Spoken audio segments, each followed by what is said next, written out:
तो topic start करते हैं। एक बात मैं आपको बता देना चाहूँगा, ये टॉपिक को अगर मैं पढ़ाना चाहूँ तो डेफिनेटली मिनिमम मुझे 4 घंटा लगेगा। अगर मैं इस टॉपिक का क्विक रिवीजन करने का कोशिश करूँ, एकदम एनसीईआरटी का ईच एंड एवरी लाइन को बेसिकली बता करके एक्सप्लेन करके थोड़ा सा क्विकेस्ट फॉर्म में बताने का कोशिश करूँ और एनसीईआरटी का हर लाइन लेना चाहूँ, तब भी मुझे 2 से लेकर के 2.5 घंटा लगेगा। लेकिन आपका नीट एग्जामिनेशन मुझे लगता है कि लगभग 16 दिन के आसपास बच चुका है, क्योंकि आज मैं 20 अप्रैल को वीडियो रिकॉर्ड कर रहा हूँ। ईश्वर करे कि मैं आज ही बेसिकली इसको क्या है ना कि अपलोड कर पाऊँ। अगर यदि आज अपलोड नहीं कर पाता हूँ तो 21 अप्रैल को बेसिकली मेरा वीडियो आएगा। तो अभी से कहीं ना कहीं लगभग 15-16 दिन के आसपास नीट हमारे पास बचा हुआ है। तो हम चाहेंगे कि इस टॉपिक को बहुत ही फास्ट रैपिड रिवीजन कराएं। और ये टॉपिक उन बच्चों के लिए बिल्कुल भी नहीं जो बच्चा क्लास 12th में अभी अभी गया है और चाहता है कि मेरे इस वीडियो से उसका सब कुछ बेसिकली क्या है हो जाए। वो आज तक इस टॉपिक को नहीं पढ़ा है और चाहेगा कि शायद इस वीडियो को देख करके, मैं कोशिश तो यही करूंगा कि इस वीडियो को मैं लगभग 1 घंटा 15 मिनट से 20 मिनट के अंदर रखूँ।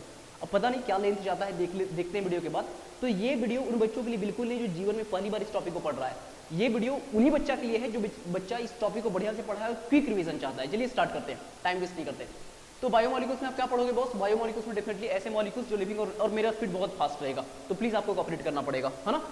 तो बायोमोलिक्यूल्स क्या है बॉस? तो ऐसा मॉलिक्यूल्स जो लिविंग ऑर्गेनिज्म का बेसिकली हिस्सा है। फॉर एग्जांपल आपको पता है कि आपका जो लिविंग ऑर्गेनिज्म है, जो बेसिकली कोई भी लिविंग ऑर्गेनिज्म हो, किससे बना है? सेल से बना है। तो भाई साहब सेल बेसिकली क्या है ना, सेल के अंदर जो सेल मेम्ब्रेन है वो सेल मेम्ब्रेन ही बेसिकली प्रोटीन और लिपिड से बना है। इनफैक्ट सेल के अंदर जो न्यूक्लियस है उस न्यूक्लियस के अंदर न्यूक्लिक एसिड होता है। तो हम ये कहेंगे कि ये जो मॉलिक्यूल्स हैं, these are molecules are the basically important constituent of the biological system. तो we can say that these are the biomolecules.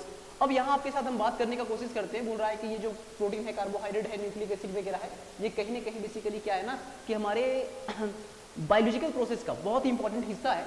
तो यहाँ बताने का कोशिश कर रहा है। आगे बेसिकली बोल रहा है ना कि ये जो बायोमॉलिक्यूल से इंटरेक्ट करता है एक दूसरे के साथ और कहीं ना कहीं जो मॉलिक्यूलर लॉजिक है लाइफ प्रोसेस का, वो बेसिकली उसको डिजाइन करता है, उसको डेवलप करने का कोशिश करता है। तो यहाँ थोड़ा सा बात कर रहा है कि ऐसा ही नहीं कि सिर्फ कार्बोहाइड्रेट, प्रोटीन, फैट इन्हीं सब का रोल है। ऐसा है कि ये जो बेसिकली कार्बोहाइड्रेट हो गया, प्रोटीन हो गया, न्यूक्लिक एसिड हो गया, फैट दैट इज लिपिड हो गया, इनके अलावा विटामिन एंड मिनरल्स का भी बहुत इंपॉर्टेंट और बहुत एसेंशियल रोल है। ठीक है ना। तो डेफिनेटली इन चीज़ों के बारे में थोड़ा बहुत पढ़ेंगे। तो सबसे इंपॉर्टेंट स्टार्ट करते हैं कार्बोहाइड्रेट्स के बारे में। ऐसा है ना कि कार्बोहाइड्रेट्स के बारे में एक बात तो ध्यान रखिए कि कार्बोहाइड्रेट बेसिकली प्लांट के अंदर ही सिंथेसिस होता है। ये बात आप बड़ी बढ़िया से भली भांति जानते हैं। आपको पता है कि फोटोसिंथेसिस से ग्लूकोज बनता है और आगे जाकर के फिर चीज़ें बेसिकली सुक्रोज वगैरह ये अलग अलग फॉर्म में कन्वर्ट होना स्टार्ट हो जाता है। ठीक है। तो आपका कहना है कि हाँ सर कार्बोहाइड्रेट्स के बारे में इतना तो बेसिक बात जानते हैं, थोड़ा सा मुद्दा का बात कीजिए, एग्जाम पॉइंट ऑफ व्यू बात कीजिए। तो एग्जाम पॉइंट ऑफ व्यू से बात इतना ही पूरे के पूरे पैराग्राफ में। इस पूरे पैराग्राफ में सिर्फ और सिर्फ एक ही बात आपको ध्यान रखना था कि हम लोग समझते थे कार्बोहाइड्रेट्स मतलब क्या? Hydrates of carbon. हम लोग समझते थे कार्बोहाइड्रेट्स मतलब हाइड्रेट्स ऑफ कार्बन। हम लोग समझते थे कार्बोहाइड्रेट्स मतलब CX basically H2 that is hydrates of carbon. Hydrates of carbon, कुछ कार्बन होगा और कुछ वाटर मॉलिक्यूल होगा, हम लोग ऐसा समझते थे। और हम लोग एक्सप्लेन भी करते थे, बोलते थे कि देखो भाई ग्लूकोज C6H12O6 है ना, हाँ है। तो C6H12O6 को देखो किस फॉर्म में लिखा है? 6 कार्बन, और यहाँ हाइड्रेट्स के फॉर्म में दैट इज वाटर के फॉर्म में 6 वाटर। तो बेसिकली लोग ऐसे समझते थे कि भाई साहब देखो ये ग्लूकोज है, इसको हम हाइड्रेट्स ऑफ कार्बन के फॉर्म में ऐसे लिख दिए, बहुत ही बढ़िया बात है। तो लोग बोलना स्टार्ट किए कि जो भी कार्बोहाइड्रेट्स है हाइड्रेट्स ऑफ कार्बन के फॉर्म में इसको हम लोग लिखेंगे, समझेंगे। लेकिन समस्या यहाँ पे आ गया, दैट इज ये रैमनोज है, दैट इज C6H12 है ना, और वो बेसिकली 5 है। तो आप इसको बेसिकली इस पार्टिकुलर फार्मूला में फिट कर ही नहीं पाओगे, क्योंकि यहाँ पे हाइड्रोजन और ऑक्सीजन का रेशियो जो है 2:1 में नहीं। अगर हाइड्रोजन 12 है तो ऑक्सीजन तो 6 होना चाहिए था, तभी तो हाइड्रेट्स ऑफ बेसिकली कार्बन के फॉर्म में फिट बैठता। लेकिन आप देख रहे हो ऑक्सीजन एक कम है। तो यहाँ कहने का मतलब है कि रैमनोज बेसिकली जो है वो हाइड्रेट्स ऑफ कार्बन के फार्मूला में फिट नहीं बैठता है। लेकिन क्या इसको हम कार्बोहाइड्रेट नहीं बोले क्या? नहीं, कार्बोहाइड्रेट बोलना पड़ेगा। तो कार्बोहाइड्रेट क्यों बोलेंगे सर? तो डेफिनेटली उसका बेसिकली हम लोग बेसिस देखेंगे भाई साहब। अब वही थोड़ा सा देखो समस्या कहाँ पे उत्पन्न हो जा रहा है। समस्या यहाँ पे देखो, इसका बेसिकली इस फार्मूला में फिट नहीं बैठ रहा है, तो आप इस पे एक प्रश्न चिन्ह खड़ा कर दिए। लेकिन आप इसी को देख लो, यहाँ पे जो एसिडिक एसिड है CH3COOH, कार्बन कितना है भाई साहब? 1 और 1 2 कार्बन। हाइड्रोजन कितना है? 3 और 1 4, हाइड्रोजन 4 है। ऑक्सीजन कितना है? 2। अच्छा, हाइड्रोजन 4 ऑक्सीजन 2, तो क्या 2:1 रेशियो में है? तो क्या मैं इसको लिख सकता हूँ क्या कि बेसिकली 2 मॉलिक्यूल ऑफ वाटर। तो आपने बोला कि सर हाइड्रेट्स ऑफ कार्बन के फॉर्म में तो हम इसको लिख ही सकते हैं। तो मेरा बेसिकली एक छोटा सा बात इतना ही कहना है ना बॉस, मुझे एक छोटा सा बात यही कहना है कि आप कभी भी ये ना मान के चले कि जो भी हाइड्रेट्स ऑफ कार्बन के फार्मूला में फिट बैठता है वही कार्बोहाइड्रेट है। उस बेसिस पे तो देखा जाए तो बेसिकली क्या है कि जो एसिडिक एसिड है ये भी कार्बोहाइड्रेट होना चाहिए, लेकिन हर बच्चा को पता है कि सर ये तो एसिड है, विनेगर वगैरह में इस्तेमाल होता है। तो कहीं ना कहीं बेसिकली क्या है ना, हमें कार्बोहाइड्रेट को पहचानने का, हमें कार्बोहाइड्रेट को परिभाषित करने का, डिफाइन करने का अपना बेसिस को चेंज करना पड़ेगा। और इस बेसिकली पैराग्राफ में सबसे इंपॉर्टेंट जो लाइन था वो इंपॉर्टेंट लाइन ये बॉस कि जो केमिकली कार्बोहाइड्रेट्स होता है ना, केमिकली जो कार्बोहाइड्रेट्स होता है तो केमिकल बेसिस पे जब इसको डिफाइन करें तो एक पॉलीहाइड्रोक्सी कंपाउंड है। कैसा कंपाउंड है? पॉलीहाइड्रोक्सी कंपाउंड है जिसके अंदर अल्डिहाइड या ketone as a functional group होता है। This is the definition.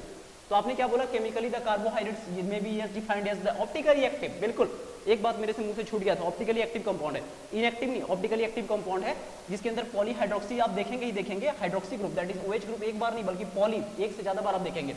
उसके बाद बेसिकली क्या है कि अल्डिहाइड या ketone as a functional group आप देखेंगे। आप डायरेक्टली भी देख सकते हैं या आपको डायरेक्टली बेसिकली अल्डिहाइड या कीटोन फंक्शनल ग्रुप के तौर पे ना दिखे तो अगर उनको आप हाइड्रोलाइज कीजिएगा तो हाइड्रोलाइसिस के बाद वो अल्डिहाइड या ketone as a functional group देंगे। समझ में आया कि नहीं आया? आपको मैं ये कहना चाह रहा हूं कि डायरेक्टली बेसिकली अल्डिहाइड या कीटोन दिख भी सकता है और नहीं दिखेगा तो हाइड्रोलाइसिस करने के बाद आपको दिखेगा पक्का। और ऑप्टिकली एक्टिव कंपाउंड है, पॉलीहाइड्रोक्सी ग्रुप है। क्लियर हो गया? अब थोड़ा सा बोल रहा है ना कि कुछ कार्बोहाइड्रेट मीठे होते हैं टेस्ट में, डेफिनेटली उसको शुगर बोलेंगे। मुझे लगता है हर बच्चा को पता है जो सुक्रोज होता है, जो गन्ना होता है, चीनी होता है, वो बेसिकली मीठा होता है। इसके अलावा जो लैक्टोज होता है वो बेसिकली मीठा होता है। हर बच्चा को पता है कि भाई साहब जो बेसिकली शुगर हमारे बेसिकली घर में इस्तेमाल होता है वो सुक्रोज कहलाता है। और जो बेसिकली दूध से जो बेसिकली थोड़ा मीठा वाला जो कार्बोहाइड्रेट मिलता है उसको हम लोग लैक्टोज कहते हैं, है ना। अब वही बोल रहा है कि भाई साहब जो सैकराइड जो शब्द है, सैकरम का मतलब होता है शुगर ग्रीक में, तो हम लोग कार्बोहाइड्रेट को सैकराइड भी कहते हैं, कार्बोहाइड्रेट्स को हम लोग सैकराइड भी कहते हैं। अब थोड़ा सा क्लासिफाई करते हैं कार्बोहाइड्रेट को। डेफिनेटली दुनिया का कोई भी क्लासिफिकेशन, हर क्लासिफिकेशन का कोई ना कोई बेसिस होगा, ठीक है। दुनिया का कोई भी क्लासिफिकेशन, हर क्लासिफिकेशन का कोई ना कोई बेसिस होगा। प्लीज अपना आंसर निकाल लीजिए। तो कहीं ना कहीं बेसिकली क्या है ना कि हाइड्रोलाइसिस के बेसिस पे हम उसको क्लासिफाई कर रहे हैं मोनोसैकराइड्स में, ऑलिगोसैकराइड्स में और पॉलीसैकराइड्स में। जो हाइड्रोलाइसिस होने के बाद बेसिकली फर्दर कोई और यूनिट देने वाला नहीं, मतलब पहले से सिंपलेस्ट फॉर्म उसको हम बोलेंगे मोनोसैकराइड्स, ठीक है। वो हाइड्रोलाइज होकर के फर्दर कोई यूनिट नहीं देगा। नेचर में मात्र और मात्र बेसिकली 20 मोनोसैकराइड्स हम लोग जानते हैं। अब वो 20 मोनोसैकराइड्स के अंदर प्लीज इसको ध्यान रख लीजिएगा, ग्लूकोज एक मोनोसैकराइड्स हो गया, फ्रुक्टोज मोनोसैकराइड्स हो गया, राइबोज मोनोसैकराइड्स हो गया। नेचर में सिर्फ और सिर्फ बेसिकली 20 ही मोनोसैकराइड्स है। About 20 monosaccharides are known to occur in nature. Nature के अंदर तो 20 सिर्फ और सिर्फ 20 ही मोनोसैकराइड्स जाने जाते हैं। अब डेफिनेटली बेसिकली क्या है कि अल्डिहाइड या ketone as a functional group होगा दुनिया का, चाहे कोई भी कार्बोहाइड्रेट्स हो। आपको प्रत्यक्ष तौर पे दिखेगा तो दिखेगा और नहीं दिखेगा तो हाइड्रोलाइसिस करने के बाद देगा, ठीक है ना भाई साहब। बहुत ही बढ़िया। आगे ऑलिगोसैकराइड्स के बारे में बात हो रहा है, तो जाहिर सी बात है ऑलिगोसैकराइड्स मोनोसैकराइड्स तो है नहीं, मतलब सिंगल सैकराइड्स नहीं, सिंगल कार्बोहाइड्रेट नहीं। ऑलिगोसैकराइड्स, ऑलिगो मतलब ये होता है बेसिकली क्या, स्मॉल, छोटा। अब यहाँ पे ऑलिगोसैकराइड्स के अंदर बेसिकली क्या है ना, ऐसे कार्बोहाइड्रेट्स जो हाइड्रोलाइसिस होने के बाद कम से कम 2 बेसिकली यूनिट दे, कम से कम 2 बेसिकली सैकराइड्स दे, कम से कम 2 यूनिट देगा, उसको हम लोग बोलेंगे ऑलिगोसैकराइड्स। खैर उस पार्टिकुलर 2 बेसिकली यूनिट देने वाले ऑलिगोसैकराइड्स को डाइसैकराइड कहते हैं। 3 देगा तो ट्राइसैकराइड, 4 देगा तो टेट्रासैकराइड, 5 देगा तो पेंटासैकराइड्स। अब बेसिकली ऐसा है ना बॉस कि अगर 2 से लेकर के 10 के बीच में कोई भी देगा तो बेसिकली उसको बोलेंगे, फटाक से बोलो, ऑलिगोसैकराइड्स, ठीक है। 6 देगा तो हेक्सासैकराइड्स, बेसिकली 10 देगा तो डेकासैकराइड्स। लेकिन 2 से लेकर के 10 यूनिट के बीच में हाइड्रोलाइसिस होने के बाद देगा तो उसको हम बोलेंगे ऑलिगोसैकराइड्स। ऑलिगोसैकराइड्स के अंदर बड़ा फेमस है डाइसैकराइड्स, जिसको हम लोग पढ़ेंगे। डाइसैकराइड्स के अंदर मुझे पता है, आपको सुक्रोज बढ़िया से पता है, लैक्टोज बहुत बढ़िया से पता है और माल्टोज बहुत बढ़िया से पता है। चलिए आगे थोड़ा सा बढ़ते हैं। अब बेसिकली क्या है कि पॉलीसैकराइड्स के बारे में बात करते हैं। तो पॉलीसैकराइड्स बेसिकली क्या है कि जो हाइड्रोलाइसिस होने के बाद कम से कम 10 से तो ज्यादा ही देगा, इनफैक्ट 1000, 2000, 10000 उससे ज्यादा यूनिट देते हैं। स्टार्च बड़ा फेमस एग्जांपल हो गया, सेलुलोज बड़ा फेमस एग्जांपल हो गया, ग्लाइकोजन बड़ा फेमस एग्जांपल हो गया, है ना। बहुत ही बढ़िया। अब आगे बेसिकली क्या है ना कि क्लासिफिकेशन हम लोगों ने बेसिकली क्या, हाइड्रोलाइसिस के बेसिस पे। अब हम लोग क्लासिफाई करेंगे उनके रिड्यूसिंग और नॉन रिड्यूसिंग नेचर के बेसिस पे। मुझे लगता है कि हर बच्चा अल्डिहाइड वाला जो चैप्टर है वहां पे बेसिकली क्या है ना, फेलिंग्स, रिएजेंट वगैरह, टॉलिन्स और बेनिंग्स वगैरह के बारे में बात किया होगा। तो थोड़ा ध्यान से सुनिएगा। जो बेसिकली जो कार्बोहाइड्रेट्स फेलिंग सॉल्यूशन को, टॉलिन्स को रिड्यूस कर दे, फटाक से थोड़ा सा ध्यान से बोलिए, जल्दी बोलिए। तो आप लोगों ने बोला कि जो बेसिकली क्या है ना, फेलिंग्स को और टॉलिन्स रिएजेंट को या बेनिंग्स वगैरह को जो रिड्यूस कर दे उसको हम बोलेंगे रिड्यूसिंग शुगर। तो दुनिया के जितने भी कार्बोहाइड्रेट्स, सॉरी दुनिया में जितने भी मोनोसैकराइड्स सारे के सारे रिड्यूसिंग। मुझे पता है कि मेरा स्पीड फास्ट है लेकिन आपको कोऑपरेट करना पड़ेगा। जितना भी मोनोसैकराइड्स है सारे के सारे बेसिकली क्या है, जितना भी मोनोसैकराइड्स है वो सारे के सारे बेसिकली रिड्यूसिंग है। जितना भी डाइसैकराइड्स है वो रिड्यूसिंग है एक्सेप्ट सुक्रोज। सुक्रोज क्यों रिड्यूसिंग नहीं है, क्यों रिड्यूसिंग नहीं है सुक्रोज, क्यों नॉन रिड्यूसिंग है सुक्रोज, क्यों नॉन रिड्यूसिंग है, हम लोग बात करेंगे जब उसका स्ट्रक्चर देखेंगे, भी जस्ट कुछ देर के अंदर हम लोग देखने वाले हैं। अच्छा, पॉलीसैकराइड्स के बारे में थोड़ा ध्यान रखिएगा, वो टेस्ट में मीठे नहीं होते हैं। तो पॉलीसैकराइड्स को हम लोग बेसिकली क्या है, नॉन शुगर कह सकते हैं। ऐसे कार्बोहाइड्रेट जो टेस्ट में मीठे होते हैं उसको हम लोग बेसिकली बोलते हैं शुगर, और जो टेस्ट में मीठा नहीं होता है उसको हम लोग बोलेंगे नॉन शुगर। तो पॉलीसैकराइड्स मीठा नहीं होता है तो polysaccharides are non sugar. Clear है, पॉलीसैकराइड्स नॉन शुगर होता है। अच्छा, आगे बेसिकली पॉलीसैकराइड्स के एग्जांपल प्लीज, बहुत ही बेहद इंपॉर्टेंट, इसमें से क्या ध्यान रखना था, गम। गम को बच्चा लोग प्रोटीन समझने का कोशिश करता है कि गम प्रोटीनिशियस है। भाई साहब गम को आप बेसिकली क्या है ना, जल्दी से बोलिए, गम को आप जो है तो कार्बोहाइड्रेट के तौर पे जरूर ध्यान रखिएगा। सुन लिए ना, तो स्टार्च, सेलुलोज, ग्लाइकोजन से तो आप परिचित थे, गम को जरूर ध्यान रखिएगा। Gum is also polysaccharide. Gum is what? Polysaccharide. बहुत ही बढ़िया भाई साहब। आगे तो आप लोगों ने बोल ही दिया कि पॉलीसेकेराइड और नॉट स्वीट इन टेस्ट। थोड़ा जल्दी करता हूँ यार। अब इन्होंने बेसिकली क्या है ना कि रिड्यूसिंग नॉन रिड्यूसिंग बात कर ली। हम क्या बोले, रिड्यूसिंग के अंदर सारे के सारे मोनोसेकेराइड्स, सारे के सारे डाइसेकेराइड्स एक्सेप्ट सुक्रोज, और जो पॉलीसेकेराइड्स होंगे दे आर नॉन रिड्यूसिंग। अब थोड़ा सा मोनोसेकेराइड्स के बारे में बात करते हैं। हाइड्रोलाइज होने के बाद फर्दर कोई यूनिट देने वाला है नहीं, ऑलरेडी बेसिकली सिंपलेस्ट फॉर्म में है। अब क्या है ना, इनमें कार्बन की संख्या बेसिकली 3 भी हो सकता है, 4 भी हो सकता है, 5 भी हो सकता है, 6 भी हो सकता है, इनफैक्ट 7 भी हो सकता है। अब क्या है ना कि कार्बन की संख्या को रिप्रेजेंट करने के लिए, कार्बन की संख्या अगर 3 है तो ट्रायोस सबसे रिप्रेजेंट करेंगे, 4 है तो टेट्रोस, 5 है तो पेंटोस, 6 तो हेक्सोस, 7 है तो हेप्टोस। ये कार्बन की संख्या है। अगर उसमें फंक्शनल ग्रुप अल्डिहाइड होगा तो अल्डो ट्रायोस, कीटोन होगा तो कीटो ट्रायोस, अगर अल्डिहाइड होगा तो अल्डो टेट्रोस 4 वाला में, फिर कीटो टेट्रोस। इसी तरह आप समझ सकते हैं अगर 6 होगा तो अल्डो हेक्सोस, और बेसिकली अगर फंक्शनल ग्रुप बेसिकली कीटोन होगा तो कीटो हेक्सोस। कीटो शब्द बेसिकली यहाँ पे कीटोन को रिप्रेजेंट कर रहा है एज अ फंक्शनल ग्रुप, और हेक्सोस मतलब 6 कार्बन वाले कार्बोहाइड्रेट्स को दिखा रहा है, दैट इज 6 कार्बन वाले मोनोसेकेराइड्स को दिखा रहा है। तो यहाँ भी कुछ खास दम वाली बात नहीं बोल रहा है कि monosaccharides are further classified on the basis number of the carbon. बिल्कुल कार्बन की संख्या के बेसिस पर फंक्शनल ग्रुप, अगर द फंक्शनल ग्रुप अल्डिहाइड तो अल्डो शब्द इस्तेमाल करेंगे, और कीटोन है तो कीटो शब्द इस्तेमाल करेंगे। ठीक है ना, बहुत ही बढ़िया भाई साहब, इसमें कुछ खास दम वाली बात नहीं है। आगे बेसिकली थोड़ा सा बात करते हैं ग्लूकोज के बारे में, जो एक तरह का मोनोसेकेराइड से बहुत इंपॉर्टेंट। ग्लूकोज और फ्रुक्टोज का स्ट्रक्चर बहुत ही बढ़िया से पढ़ना है। और प्लीज आपको ये कर दी पोर्शन नहीं समझ में आएगा ना तो मेरा गलती नहीं बॉस, अभी हम कर दी आपको समझाने का कोशिश करें तो डेफिनेटली मुझे ग्लूकोज का स्ट्रक्चर को ही एक्सप्लेन करने में 1.5 घंटा लगेगा। तो मैं क्विक रिवीजन करा रहा हूँ, ये बात फिर से मैं डिस्क्लेमर के तौर पे दे दिया। अगर यदि आपका ये चैप्टर पे डेप्थनेस के साथ क्लियर नहीं है तो प्लीज आप किसी दूसरा का वीडियो देख ले, क्योंकि मैं आपको रिवीजन कराने चाह रहा हूँ, तो मैं फास्ट स्पीड रखूंगा। जल्दी देखिए, ग्लूकोज के बारे में बात कर लेते हैं। ग्लूकोज का प्रिपरेशन, लेकिन एनसीईआरटी का कुछ नहीं छोड़ूंगा। ग्लूकोज का प्रिपरेशन करना है तो सबसे पहले क्या करना है, कुछ नहीं, आप बेसिकली सुक्रोज ले लो। क्या ले लो भाई साहब? सुक्रोज ले लो, और एसिडिक मीडियम में हाइड्रोलाइसिस कर दो। एसिडिक मीडियम में हाइड्रोलाइसिस कर दो। एसिडिक मीडियम में जब इसको हाइड्रोलाइसिस करोगे तो ग्लूकोज प्लस फ्रुक्टोज मिल जाएगा। हाँ ठीक है, तो ग्लूकोज प्लस फ्रुक्टोज मिल जाएगा। ग्लूकोज तो मिला ना, अरे ग्लूकोज प्लस फ्रुक्टोज मिलेगा, ग्लूकोज तो मिल गया ना। तो कहने का मतलब क्या है कि आप सुक्रोज ले लो और एसिडिक मीडियम में उसका हाइड्रोलाइसिस कर दो, या फिर आप स्टार्च या फिर सेलुलोज ले लो। स्टार्च ले लो चाहे सेलुलोज ले लो, आप चाहे स्टार्च ले लो भाई साहब, चाहे सेलुलोज ले लो, और इसको भी बेसिकली क्या है एसिडिक मीडियम में हाइड्रोलाइसिस कर लो। बस यहाँ पे खास बात ध्यान रख लेना ना कि स्टार्च या सेलुलोज को हाइड्रोलाइज करना इतना आसान नहीं, क्योंकि वो पॉलीसेकेराइड्स है। तो यहाँ मुझे बेसिकली प्रेशर 2 से 3 एटीएम देना पड़ेगा, और टेम्परेचर भी मुझे लगभग 120 degree Celsius that is 393 kelvin के आसपास मुझे बेसिकली टेम्परेचर भी देना पड़ेगा। बात खत्म। ठीक है, तो कुछ भी यहाँ पे खास दम वाली बात नहीं था। खास दम वाली बात है ग्लूकोज का स्ट्रक्चर। ग्लूकोज के अंदर बेसिकली जो 6 कार्बन है, ये 6 कार्बन लीनियरली कंबाइंड है। ये कैसे पता चला? 3 4 5 6 6 कार्बन लीनियरली कंबाइंड ही कैसे पता चला? ग्लूकोज के अंदर ये भी तो हो सकता था भाई कि 6 कार्बन जो है वो बेसिकली ब्रांच के फॉर्म में हो सकता था। लॉन्गेस्ट कार्बन चेन में 5 हो सकता, फिर एक ब्रांचिंग हो सकता था सब्स्टिट्यूट के तौर पे, या लॉन्गेस्ट कार्बन चेन में 4 होगा, 2 ब्रांचिंग होगा। तो कहने का मतलब है ना कि ये 6 कार्बन लीनियरली ही है। ये कैसे पता चला? तो कुछ नहीं भाई, हमने ग्लूकोज को लिया, जब इसको HI के साथ रिएक्शन किया, that is basically reducing agent है। HI एक अच्छा रिड्यूसिंग एजेंट है। जब इसके प्रेजेंस में जब हमने इसको हीट किया तो मुझे नॉर्मल हेक्सेन मिला। अब बोलोगे सर नॉर्मल हेक्सेन मिला, ये कैसे पता चला?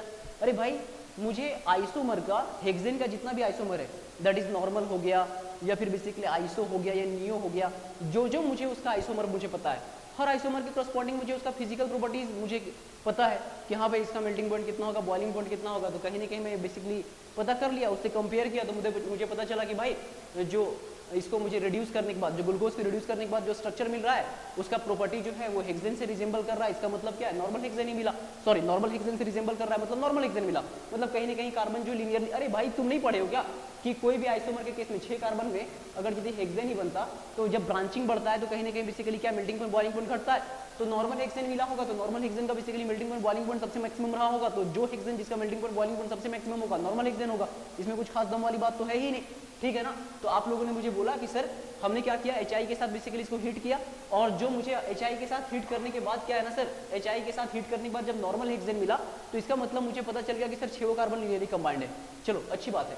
अरे HI रिड्यूसिंग एजेंट है, ज्यादा से ज्यादा क्या कर सकता है? ये रिड्यूस कर सकता है, ऑक्सीजन को हटा सकता है, हाइड्रोजन जोड़ सकता है, क्या कार्बन की पोजीशन को चेंज कर सकता है? क्या नहीं चेंज कर सकता है। ये आइसोमराइज नहीं कर सकता है। This is not a basically क्या है कि कैटलिस्ट विच हो जाएगा इंड्यूस आइसोमराइजेशन, ये आइसोमराइजेशन इंड्यूस नहीं करेगा, सिर्फ और सिर्फ रिडक्शन करेगा। तो इसका मतलब 6 कार्बन लीनियरली कंबाइंड था। अब आगे देखो भाई साहब, अब ग्लूकोज के अंदर फंक्शनल ग्रुप को मुझे डिटेक्ट करना है। तो ऐसा है ना, हम लोगों ने बेसिकली हाइड्रोक्सीमीन के साथ रिएक्शन किया। मुझे लगता है कि ये रिएक्शन जब आप अल्डिहाइड, कीटोन और ये कार्बोक्सिलिक एसिड वाला चैप्टर आप पढ़े थे तो अल्डिहाइड वाला में ये रिएक्शन आप देखे थे। कि जब जब इसका रिएक्शन कीजिएगा बेसिकली एल्डिहाइड का हाइड्रोक्सीअमीन के साथ, तो हाइड्रोक्सीअमीन के साथ बेसिकली ऑक्साइम बनाएगा। ऑक्साइम को कैसे पहचानेंगे, तो ऑक्साइम को ऐसे पहचानेंगे, this is the oxime. Oxime में क्या है कि जिस कार्बन के साथ नाइट्रोजन जुड़ेगा डबल बॉन्ड पे उसी नाइट्रोजन पे OH होगा। तो ऑक्साइम में ऐसे पहचानेंगे कि कार्बन और नाइट्रोजन में क्या है, डबल बॉन्ड है और उसी नाइट्रोजन पे OH है। अगर यदि बेसिकली क्या है ना, अब बोलोगे सर ये तो दिखेगा तो नहीं ना सर, डेफिनेटली नहीं दिखेगा भाई।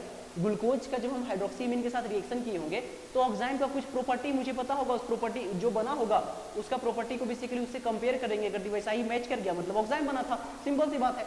अब बेसिकली आप लोगों ने क्या बोला कि सर मुझे एक बात और पता है कि जो एल्डिहाइड या कीटोन होते हैं, जो कार्बोनिल कंपाउंड होते हैं सर, वो हाइड्रोजन साइनाइड के साथ साइनोहाइड्रिन देते हैं। साइनोहाइड्रिन को पहले पहचानो सर, जिस कार्बन के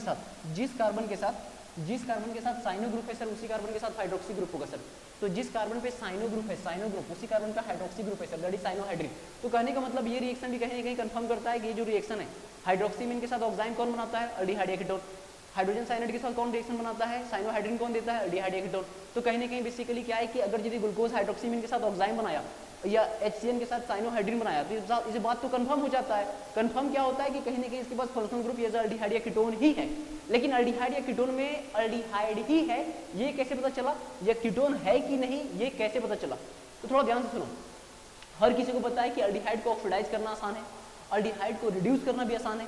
तो हम लोगों ने बेसिकली क्या चूज किया ना, हम लोगों ने क्या चूज किया कि एल्डिहाइड को लिया, सॉरी अगर ये एल्डिहाइड होगा तो उसको ऑक्सीडाइज करना आसान है, उसको माइल्ड ऑक्सीडाइजिंग एजेंट उसको ऑक्सीडाइज कर सकता है। लेकिन कीटोन को ऑक्सीडाइज करना आसान नहीं है, कीटोन को ऑक्सीडाइज करना आसान नहीं है। तो हम लोगों ने क्या किया, हम लोगों ने बेसिकली किया ना भाई कि ग्लूकोज को लिया और एक mild oxidising agent that is bromine water, एक माइल्ड ऑक्सीडाइजिंग एजेंट को लिया। तो डेफिनेटली मुझे बेसिकली देखने को मिला कि जो यहाँ पे एल्डिहाइड है CHO ग्रुप, ये ऑक्सीडाइज हो गया कार्बोक्सिलिक में, ऑक्सीडाइज हो गया कार्बोक्सिलिक में। तो मुझे पता चला कि भाई जब ब्रोमीन वाटर के बारे में मुझे पता है कि bromine water that is bromine plus जो वाटर है दैट इज बेसिकली क्या हो जाएगा, HBr प्लस HOBr बनाएगा। ये आप बेसिकली P ब्लॉक में कहाँ पे ग्रुप नंबर 17 में पढ़ते हैं, HOBr देगा basically HBr plus nascent oxygen, और ये जो नेसेंट ऑक्सीजन है ये बेसिकली ऑक्सीडाइज करेगा एल्डिहाइड ग्रुप को कार्बोक्सिलिक में। तो आपको पता चलता है कि भाई साहब अगर दिया ऑक्सीडाइज हो गया, ऑक्सीडाइज हो गया, इसका मतलब बेसिकली क्या है, अगर माइल्ड ऑक्सीडाइजिंग एजेंट किसी को ऑक्सीडाइज कर दे रहा है और मुझे पहचानना है कि वो एल्डिहाइड की कीटोन है, तो मुझे पता है कि कीटोन को तो माइल्ड ऑक्सीडाइजिंग एजेंट ऑक्सीडाइज कर ही नहीं सकता है, तो डेफिनेटली बेसिकली क्या होगा, एल्डिहाइड होगा, बात खत्म। तो मुझे ये रिएक्शन कंफर्म करता है कि इसमें फंक्शनल ग्रुप एल्डिहाइड है ना। ये रिएक्शन ब्रोमीन वाटर के साथ बेसिकली इसका ऑक्सीडेशन ग्लूकोनोइक एसिड में, अच्छा ये CHO ग्रुप जब कार्बोक्सिलिक में कन्वर्ट होगा इसी को बोलेंगे ग्लूकोनोइक। अब थोड़ा आगे देखो, ये बेसिकली आपके सामने ग्लूकोज है।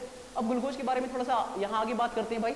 चलो पता चल गया HI के साथ हीट किए तो नॉर्मल हेक्सेन मिला, इससे पता चला कि 6 कार्बन लीनियरली कंबाइंड है। हाइड्रोक्सीमीन के साथ बेसिकली क्या है ना कि ऑक्साइम मिला, तो पता चला हाँ कार्बोनिल कंपाउंड है, एल्डिहाइड या कीटोन कुछ है। हाइड्रोजन साइनाइड के साथ साइनोहाइड्रिन मिला, मतलब पता चला कि हाँ एल्डिहाइड या कीटोन कुछ है। लेकिन एल्डिहाइड या कीटोन में एल्डिहाइड ही है या कीटोन है कैसे पता चला, तो भाई हम लोगों ने बेसिकली क्या माइल्ड ऑक्सीडाइजिंग एजेंट लिया। अगर माइल्ड ऑक्सीडाइजिंग एजेंट ने ऑक्सीडाइज कर दिया मतलब एल्डिहाइड है, क्योंकि भाई साहब कीटोन को तो ऑक्सीडाइज कर ही नहीं पाता, बात खत्म। अब थोड़ा आगे थोड़ा ध्यान सुनो, ऐसा ना बॉस अभी भी मुझे ये जवाब नहीं मिला, पॉलीहाइड्रोक्सी मतलब हाइड्रोक्सी ग्रुप एक से ज्यादा है वो कैसे पता चलेगा।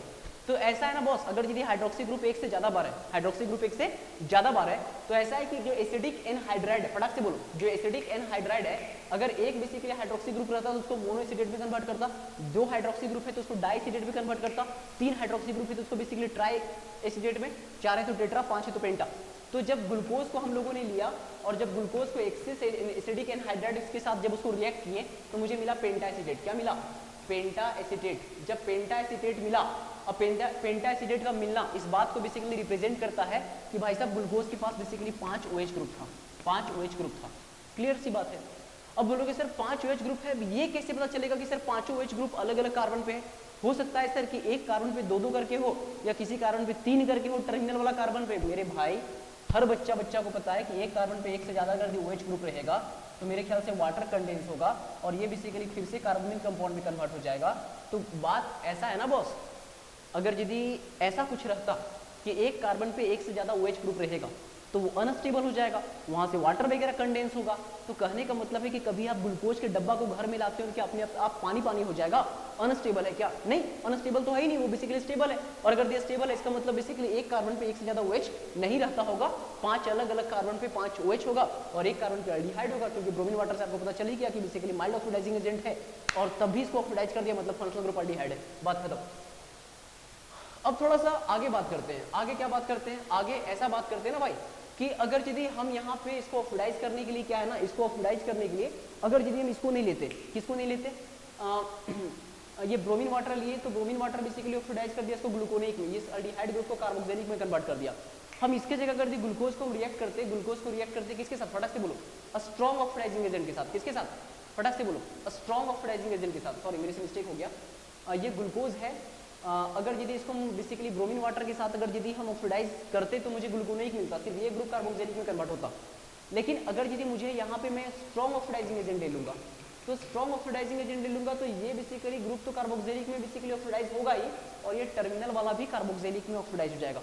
तो जब डाई कार्बोक्सिलिक एसिड वाला आपको बेसिकली कंपाउंड ये मिलेगा, तो इसी को हम लोग बोलते हैं सैकरिक एसिड। क्या बोलते हैं, सैकरिक एसिड। क्या बोलते हैं, सैकरिक एसिड। तो थोड़ा सा सवाल आपको XBA एग्जामिनर पूछ सकता है कि what will happen when basically glucose will हो जाएगा react with strong oxidising agent like nitric acid. जब strong oxidising agent nitric acid वगैरह जब रिएक्ट करेंगे तो फिर क्या होगा, तो थोड़ा ध्यान रखिएगा कि स्ट्रॉन्ग ऑक्सीडाइजिंग एजेंट जो नाइट्रिक एसिड वगैरह अगर इसके साथ रिएक्ट करेगा तो डेफिनेटली बेसिकली इसको किस में कन्वर्ट कर देगा, सैकरिक में।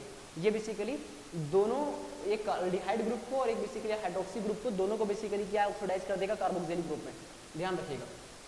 आगे क्या है, आगे ऐसा है कि ग्लूकोनोइक एसिड है, ग्लूकोनोइक एसिड में ये जो ग्रुप है CH2H ग्रुप, इसको ऑक्सीडाइज कर देगा किसमें, फटाक से बोलो, सैकरिक में। किसमें ऑक्सीडाइज कर देगा, सैकरिक में। कौन, strong oxidising agent that is nitric acid वगैरह। अरे भाई ये ग्रुप तो ऑलरेडी बेसिकली ऑक्सीडाइज है ना, ऐसा थोड़ी कि इसको कार्बन डाइऑक्साइड में ऑक्सीडाइज कर देगा, नहीं, ये ग्रुप तो ऑलरेडी ऑक्सीडाइज है, कार्बोक्सिलिक ग्रुप में ऑक्सीडाइज है। तो नाइट्रिक एसिड क्या करेगा कि जो टर्मिनल पे जो हाइड्रोक्सी ग्रुप है उसको बेसिकली फिर से ऑक्सीडाइज करेगा कार्बोक्सिलिक में, तो ये क्या बन जाएगा, saccharic, that is gluconic acid का रिएक्शन कर दिया। आपको पूछा जाए what will happen when gluconic acid will react with nitric acid, तो आप बोलिएगा कि ग्लूकोनोइक का जो CH2H वाला ग्रुप है ये ऑक्सीडाइज जाएगा कार्बोक्सिलिक में, तो सैकरिक बन जाएगा, है ना। और अगर यदि हम ग्लूकोज को डायरेक्टली स्ट्रॉन्ग ऑक्सीडाइजिंग एजेंट, ये strong oxidising agent that is strong oxidation कराते हैं, नाइट्रिक एसिड वगैरह लेते हैं, तो बेसिकली ये डायरेक्टली देता है सैकरिक, थोड़ा ध्यान रखिएगा। और कुछ खास दम वाली बात यहाँ पे नहीं है ना। यहाँ बताने का कोशिश किया है कि this structure is the structure of glucose. अच्छा, ग्लूकोज का हमें ये नहीं बताया कि स्पेशल कन्फिग्रेशन में ये अल्डिहाइड ग्रुप के करस्पॉन्डिंग नेक्स्ट कार्बन पे जो ये फर्स्ट कार्बन हो गया, सेकंड ग्रुप कार्बन जो है, तो सेकंड कार्बन पे जो OH ग्रुप है हाइड्रोक्सी, वो राइट साइड का हमें बताया नहीं, एक्सप्लेनेशन नहीं दिया है, कोई बात नहीं, लेकिन यहाँ पे थोड़ा ध्यान रखिएगा। यहाँ पे OH बेसिकली सेकंड कार्बन पे राइट पे है, तो राइट, फिर ये लेफ्ट, थर्ड पे, फिर राइट राइट राइट, इस बात को ध्यान रखिएगा। This is the glucose. अगर यदि फर्स्ट कार्बन पे CHO ग्रुप की जगह हम सिर्फ कार्बोक्सिलिक ग्रुप कर दें और बाकी कहीं कोई चेंज नहीं करते, तो ग्लूकोनोइक एसिड, ग्लूकोनोइक एसिड, ग्लूकोनोइक एसिड। और अगर यदि फर्स्ट के साथ साथ ये जो 6 वाला पोजीशन टर्मिनल, इसमें भी कार्बोक्सिलिक ग्रुप लगा देते हैं, दोनों कार्बोक्सिलिक ग्रुप हो जाएगा, दैट इज सैकरिक एसिड, सैकरिक एसिड। अभी ऊपर आप देखे थे, है ना, अभी आप ऊपर देखे थे भाई साहब, ये सैकरिक था, ग्लूकोनोइक को आप बढ़िया से पहचान रहे हो, है ना। अब थोड़ा सा बोल रहा है ना कि ग्लूकोज का नाम जो है ना, उसको हम लोग बेसिकली बोलेंगे डी पॉजिटिव ग्लूकोज। अच्छा, ये सबसे पहले एक बात छूट गया होगा कि ग्लूकोज को हम लोग डेक्सट्रोज भी कहते हैं, मेरे से ये चीज़ छूट गया, थोड़ा ध्यान रखिएगा। ग्लूकोज जो है ना बेसिकली, इसको कहीं ना कहीं हम लोग बेसिकली डेक्सट्रोज भी कहते हैं, ठीक है, ये थोड़ा सा ध्यान रखिएगा। इसको ऑल्सो नोन एज डेक्सट्रोज, इसको हम लोग डेक्सट्रोज भी कहते हैं, इस बात को ध्यान रखिएगा,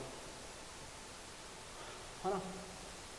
अब देख लो भाई साहब, ऐसा है ना, यहाँ बताने का कोशिश कर रहा है कि ग्लूकोज जो है ना, ग्लूकोज को डी पॉजिटिव ग्लूकोज कहते हैं, तो डी का मतलब डेक्स्ट्रोरोडेटरी नहीं है, या एल का मतलब लिवोरोडेटरी नहीं है ना।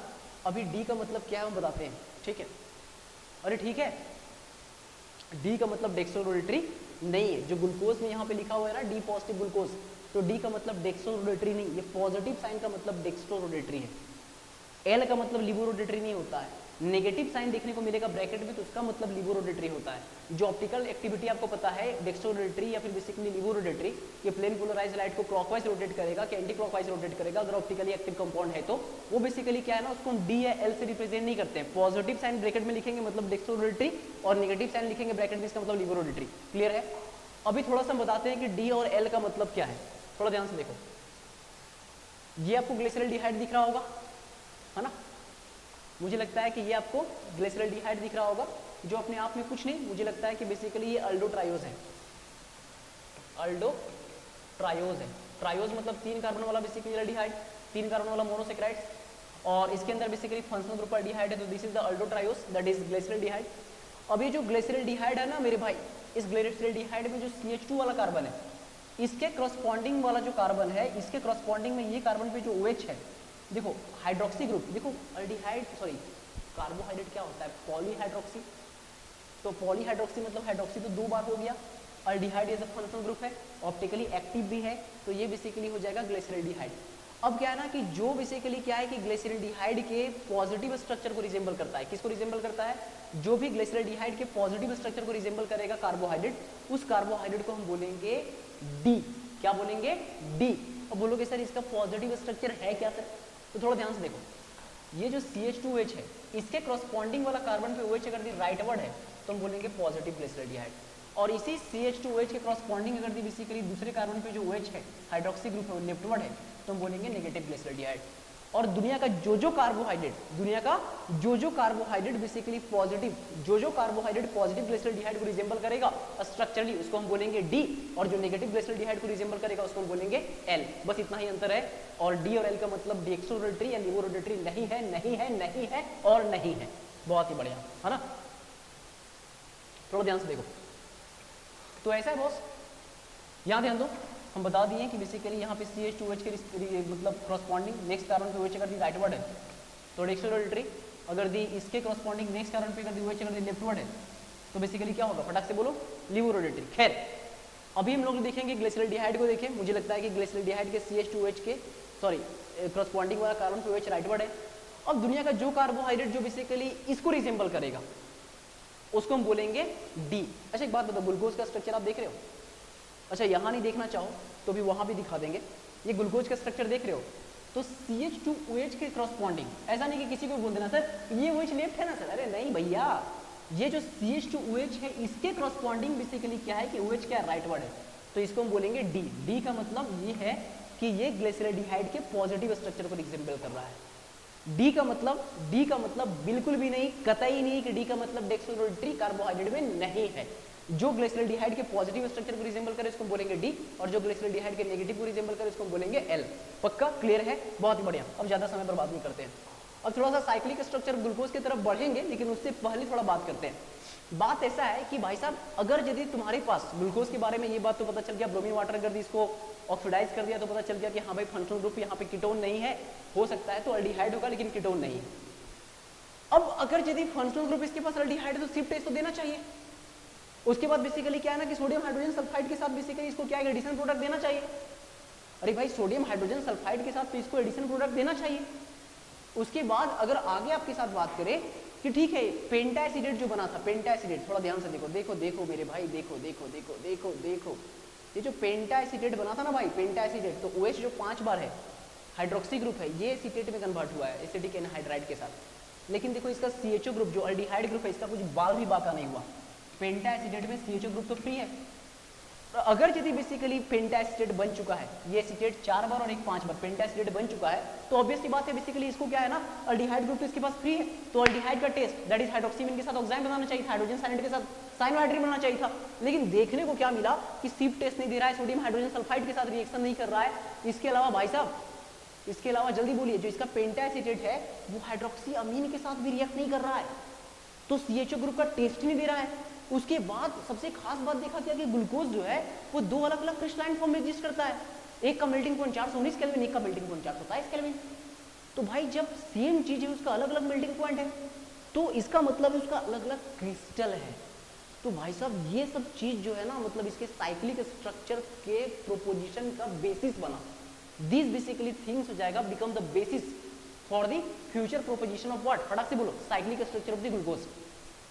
अब ऐसा है ना कि एग्जाम पॉइंट ऑफ व्यू से कुछ जल्दी से बात कर लेते हैं। बात ऐसा है भाई, थोड़ा हम लोग को ध्यान रखना पड़ेगा कि जो ग्लूकोज है ना वो 2 अलग अलग फॉर्म में एग्जिस्ट करता है, एक को अल्फा फॉर्म बोले, दूसरा को बीटा फॉर्म बोले। अल्फा फॉर्म का 419 मेल्टिंग पॉइंट है, बीटा का 427। अच्छा थोड़ा ध्यान रखना है कि अल्फा फॉर्म कैसे बनेगा, तो अल्फा फॉर्म बनेगा क्रिस्टलाइजेशन इसको हम करेंगे किसका, कंसंट्रेटेड सॉल्यूशन ऑफ ग्लूकोज को 303 केल्विन पे। अल्फा फॉर्म कैसे फटाक से बोलो, तो अल्फा फॉर्म ये थोड़ा ध्यान रखो, जल्दी से थोड़ा ध्यान रखिएगा, थोड़ा स्पीड में बढ़ाता हूँ, मुझे लगता है बड़ा स्लो में कर दिया। हम क्या करेंगे, इसको ऑब्टेन करेंगे क्रिस्टलाइजेशन ऑफ बेसिकली, फटाक से बोलो, जल्दी बोलो, crystallisation of basically concentrated solution of glucose 303 kelvin पे। और बीटा वाला कैसे होगा, तो crystallisation hot and saturated solution 371 kelvin पे। अल्फा वाला कम टेम्परेचर पे क्रिस्टलाइज करेंगे मतलब 303 पे, और बीटा वाला 371 केल्विन पे। यहाँ बेसिकली क्या है ना, अल्फा वाला में कंसंट्रेटेड रहेगा और यहाँ basically hot and saturated that is basically aqueous solution रहेगा बीटा वाला में, ठीक है। अब थोड़ा सा इसका साइक्लिक स्ट्रक्चर के बारे में थोड़ा सा बात करते हैं, यहाँ भी बहुत इंपॉर्टेंट चीज है।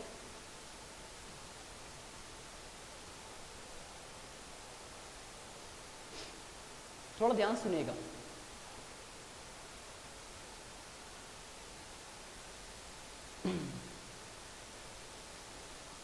ये कार्बन पे अगर यदि एक OR ग्रुप रहेगा तो इसको हम बोलेंगे हेमीसिटल, और दो बेसिकली यहाँ पे OR ग्रुप रहता तो इसको हम बोलते हैं एसिटल। क्या बोलते हैं? एसिटल। इस बात को ध्यान रखिएगा। मुझे लगता है हेमीसिटल वगैरह भी हम लोग अल्डिहाइड में बढ़िया से पढ़ते हैं। चलिए ध्यान सुनिएगा। आप लोग ग्लूकोज का पता है कि 6 कार्बन लीनियरली कंबाइंड होगा, 1 कार्बन 2 कार्बन 3 4 5 6। अब ग्लूकोज का साइक्लिक स्ट्रक्चर को एक्सप्लेन तब जा करके हम कर सकते हैं जब हम ये मान के चले, जब हम ये मान रहे होंगे कि भाई साहब बेसिकली इसके 5th कार्बन से, देखो यहाँ पे ग्लूकोज में अल्डिहाइड ग्रुप है, तो यहाँ पे कार्बन और ऑक्सीजन जो डबल बॉन्ड है, यहाँ कहीं ना कहीं इलेक्ट्रॉन जो है वो पोलराइज होगा, यहाँ पे नेगेटिव चार्ज होगा, यहाँ पॉजिटिव होगा, दोनों इलेक्ट्रॉन यहाँ उठ के गया। उसी समय 5th कार्बन का जो हाइड्रोजन है H+, ये निकला और O- के साथ जुड़ा, O- के साथ H+ जुड़ गया, तो H+ यहाँ से निकला, यहाँ सिर्फ O- बचा। अब ये जो O- है ना, ये बेसिकली क्या है कि फर्स्ट कार्बन का जो पॉजिटिव चार्ज है इसके साथ बॉन्ड बनाएगा। अब इसके साथ बॉन्ड बनाएगा तो कार्बन के साथ बेसिकली O जुड़ा और O के साथ पूरा का पूरा एक कार्बन ग्रुप है, दैट इज R ग्रुप है, तो कार्बन के साथ OR ग्रुप जुड़ा, तो कहीं ना कहीं बेसिकली फर्स्ट कार्बन पे OR ग्रुप जुड़ा, जिसको हम बोलते हैं हेमीएसिटल। और सबसे खास बात है कि इसी तरह एक रिंग का फॉर्मेशन हो जा रहा है। एक बात बताइए, यहाँ से H+ निकल गया और ये जो ऑक्सीजन है, ये ऑक्सीजन 5th के साथ भी जुड़ा हुआ है और फर्स्ट के साथ भी जुड़ा है। देखो ये ऑक्सीजन को बढ़िया से यहाँ पे दिखा दिया है कि ऑक्सीजन 5th के साथ भी जुड़ा है और फर्स्ट के साथ भी जुड़ा है, तो एक रिंग लाइक स्ट्रक्चर बना। सर तो एक रिंग में बेसिकली कौन बना? First second third fourth 5 carbon, और ऑक्सीजन जो है 5th और बेसिकली फर्स्ट के बीच में शेयर हुआ, 6 कार्बन रिंग के बाहर है। सिंपल सी बात है, 6 कार्बन रिंग के बाहर है। तो सर अब ऐसा है ना, अब पहले तो बेसिकली ये था जो CHO ग्रुप था, ये तो पहले sp2 हाइब्रिडाइज था, लेकिन चूंकि बेसिकली 4 सिग्मा बॉन्ड बनाने के कारण ये तो sp3 हाइब्रिडाइज हो जाएगा, और जब sp3 हाइब्रिडाइज होगा तो किरिलिटी उलिटी जितना भी बेसिकली कन्फिग्रेशन सब बात करेंगे, और जब सब बात करेंगे तो फिर हम लोग देखेंगे अगर यदि कन्फिग्रेशन हम इस तरह से रिप्रेजेंट करें कि फर्स्ट कार्बन पे जो OH डेवलप हुआ है, जो OH बना है 5th का, जो बेसिकली H+ यहाँ निकल करके वो नेगेटिव पे जाकर के जुड़ा और OH बना फर्स्ट पे, तो OH जो बन गया ना भाई साहब फर्स्ट पे, वो राइटवर्ड हम उसको रिप्रेजेंट कर रहे हैं या फिर लेफ्टवर्ड रिप्रेजेंट कर रहे हैं? अगर राइटवर्ड रिप्रेजेंट करेंगे जिसी को बोलेंगे अल्फा स्ट्रक्चर ऑफ ग्लूकोज, और लेफ्टवर्ड रिप्रेजेंट करते हैं जिसको बोलते हैं बीटा स्ट्रक्चर ऑफ ग्लूकोज। ध्यान रखिएगा, सिंपल सी बात है, कुछ खास गम वाली बात था ही नहीं। अच्छा बोलोगे सर यहाँ बेसिकली ये सब क्या क्या रिप्रेजेंट कर रहा है? बोलेंगे अल्फा समझ में आ गया, साइक्लिक में क्या था? हाँ सर समझ में आ गया। कन्फिग्रेशन बस दिखा रहा है कि फर्स्ट कार्बन पे OH जो है ना, वो बेसिकली इसका जो स्पेशल कन्फिग्रेशन है उसको दिखाने का कोशिश कर रहा है राइटवर्ड। ये राइटवर्ड को बेसिकली अल्फा से दिखाएं। D मतलब डेक्सोरोट्रिनिन, D मतलब ग्लिसरॉल्डिहाइड के पॉजिटिव स्ट्रक्चर को रिजेंबल कर रहा है। पॉजिटिव मतलब डेक्सोरोट्री है, क्लॉकवाइज ऑप्टिकल एक्टिविटी शो करेगा, दैट इज डेक्सोरोट्री। बाकी ग्लूकोज तो समझते ही हो यार। यहाँ पे बीटा मतलब क्या? कुछ नहीं सर, फर्स्ट कार्बन जो OH बेसिकली लेफ्टवर्ड है उसी को बीटा रिप्रेजेंट कर रहा है। D मतलब डेक्सोरोट्रिनिन, D मतलब ग्लिसरॉल्डिहाइड के पॉजिटिव स्ट्रक्चर को रिजेंबल कर रहा है, प्लस मतलब तो डेक्सोरोट्री नेचर हो गया। सिंपल सी बात है। तो वही बोल रहा है ना कि जो दोनों हेमीसिटल ग्रुप है, दैट इज बेसिकली ये वाला हेमीसिटल मतलब फर्स्ट पे OR ग्रुप है ना, तो जो दोनों हेमीसिटल ग्रुप है सिर्फ और सिर्फ फर्स्ट कार्बन पे बेसिकली हाइड्रोक्सी ग्रुप का OH ग्रुप का कन्फिग्रेशन में अंतर आ रहा है, क्योंकि एक में कन्फिग्रेशन बेसिकली राइटवर्ड है, एक में लेफ्टवर्ड है। तो जब बेसिकली ये दोनों बेसिकली जो स्ट्रक्चर है, ये इसमें से फर्स्ट कार्बन एनोमेरिक कार्बन कहलाएगा। तो क्या बोल रहा है? बोल रहा है ना कि जब सिर्फ और सिर्फ बेसिकली फर्स्ट कार्बन पे सिर्फ एक ही पोजीशन पे जब कन्फिग्रेशन में ही सिर्फ अंतर आएगा किसी एक एटम को, तो वैसे बेसिकली कार्बन को हम एनोमेरिक कार्बन बोलेंगे। तो थोड़ा सा ध्यान रखिएगा कि यहाँ पे ग्लूकोज के साइक्लिक स्ट्रक्चर में first carbon is the anomeric carbon, है ना, थोड़ा ध्यान रखिएगा। तो वही बोल रहा है कि जो इसका ग्लूकोज का जो आप साइक्लिक स्ट्रक्चर देखें, दैट इज एक तो आप देखें अल्फा फॉर्म और दूसरा बीटा फॉर्म, दोनों एक दूसरे का एनोमर्स है, और एनोमेरिक कार्बन फर्स्ट कार्बन था। कौन सा कार्बन था? फर्स्ट कार्बन था, ठीक है ना।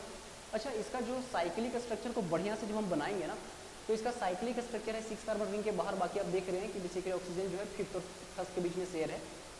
तो साइक्लिक स्ट्रक्चर इसका रिजेंबल करता है बेसिकली पायरेन को। तो जब इसका साइक्लिक स्ट्रक्चर पायरेन को रिजेंबल करता है तो इसको हम ग्लूकोज ना बोल करके ग्लूकोपाइरोनेज कह देते हैं।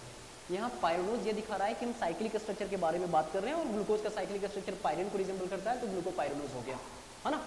आप इसी को थोड़ा सा उठा करके ऐसे रख दोगे ना तो लगेगा कि पायरेन के जैसा है। तो यहाँ कुछ नहीं था, ये अल्फा वाला था, ये बीटा वाला। बोलोगे सर अल्फा कैसे पहचानेंगे? देखो जहाँ जहाँ OH राइट साइड था ना, उसको आप लेफ्ट में दिखा दो। तो अल्फा में तो OH बेसिकली क्या है? अल्फा वाला में भाई साहब, अल्फा वाला में तो OH बेसिकली राइट साइड है, तो राइट साइड है तो उसको नीचे दिखा दो, नीचे नीचे नीचे नीचे। तो राइट साइड है तो देखो नीचे, फर्स्ट कार्बन बेसिकली राइट है तो नीचे, और सेकेंड कार्बन पे अल्फा हो चाहे बीटा हो दोनों में बेसिकली क्या है राइट ही था तो नीचे हो गया। अच्छा अल्फा में राइट है तो नीचे, और बीटा में बेसिकली क्या है लेफ्ट है तो ऊपर, ये ऊपर और ये नीचे, ध्यान रहेगा है ना। तो मुझे लगता है कि कोई समस्या वाली बात नहीं है। आप समझ गए कि भाई साहब सेकेंड पे तो राइट होता है, थर्ड पे लेफ्ट होता है तो ऊपर, फिर राइट लेफ्ट राइट होता है तो नीचे, कुछ समस्या ही नहीं था।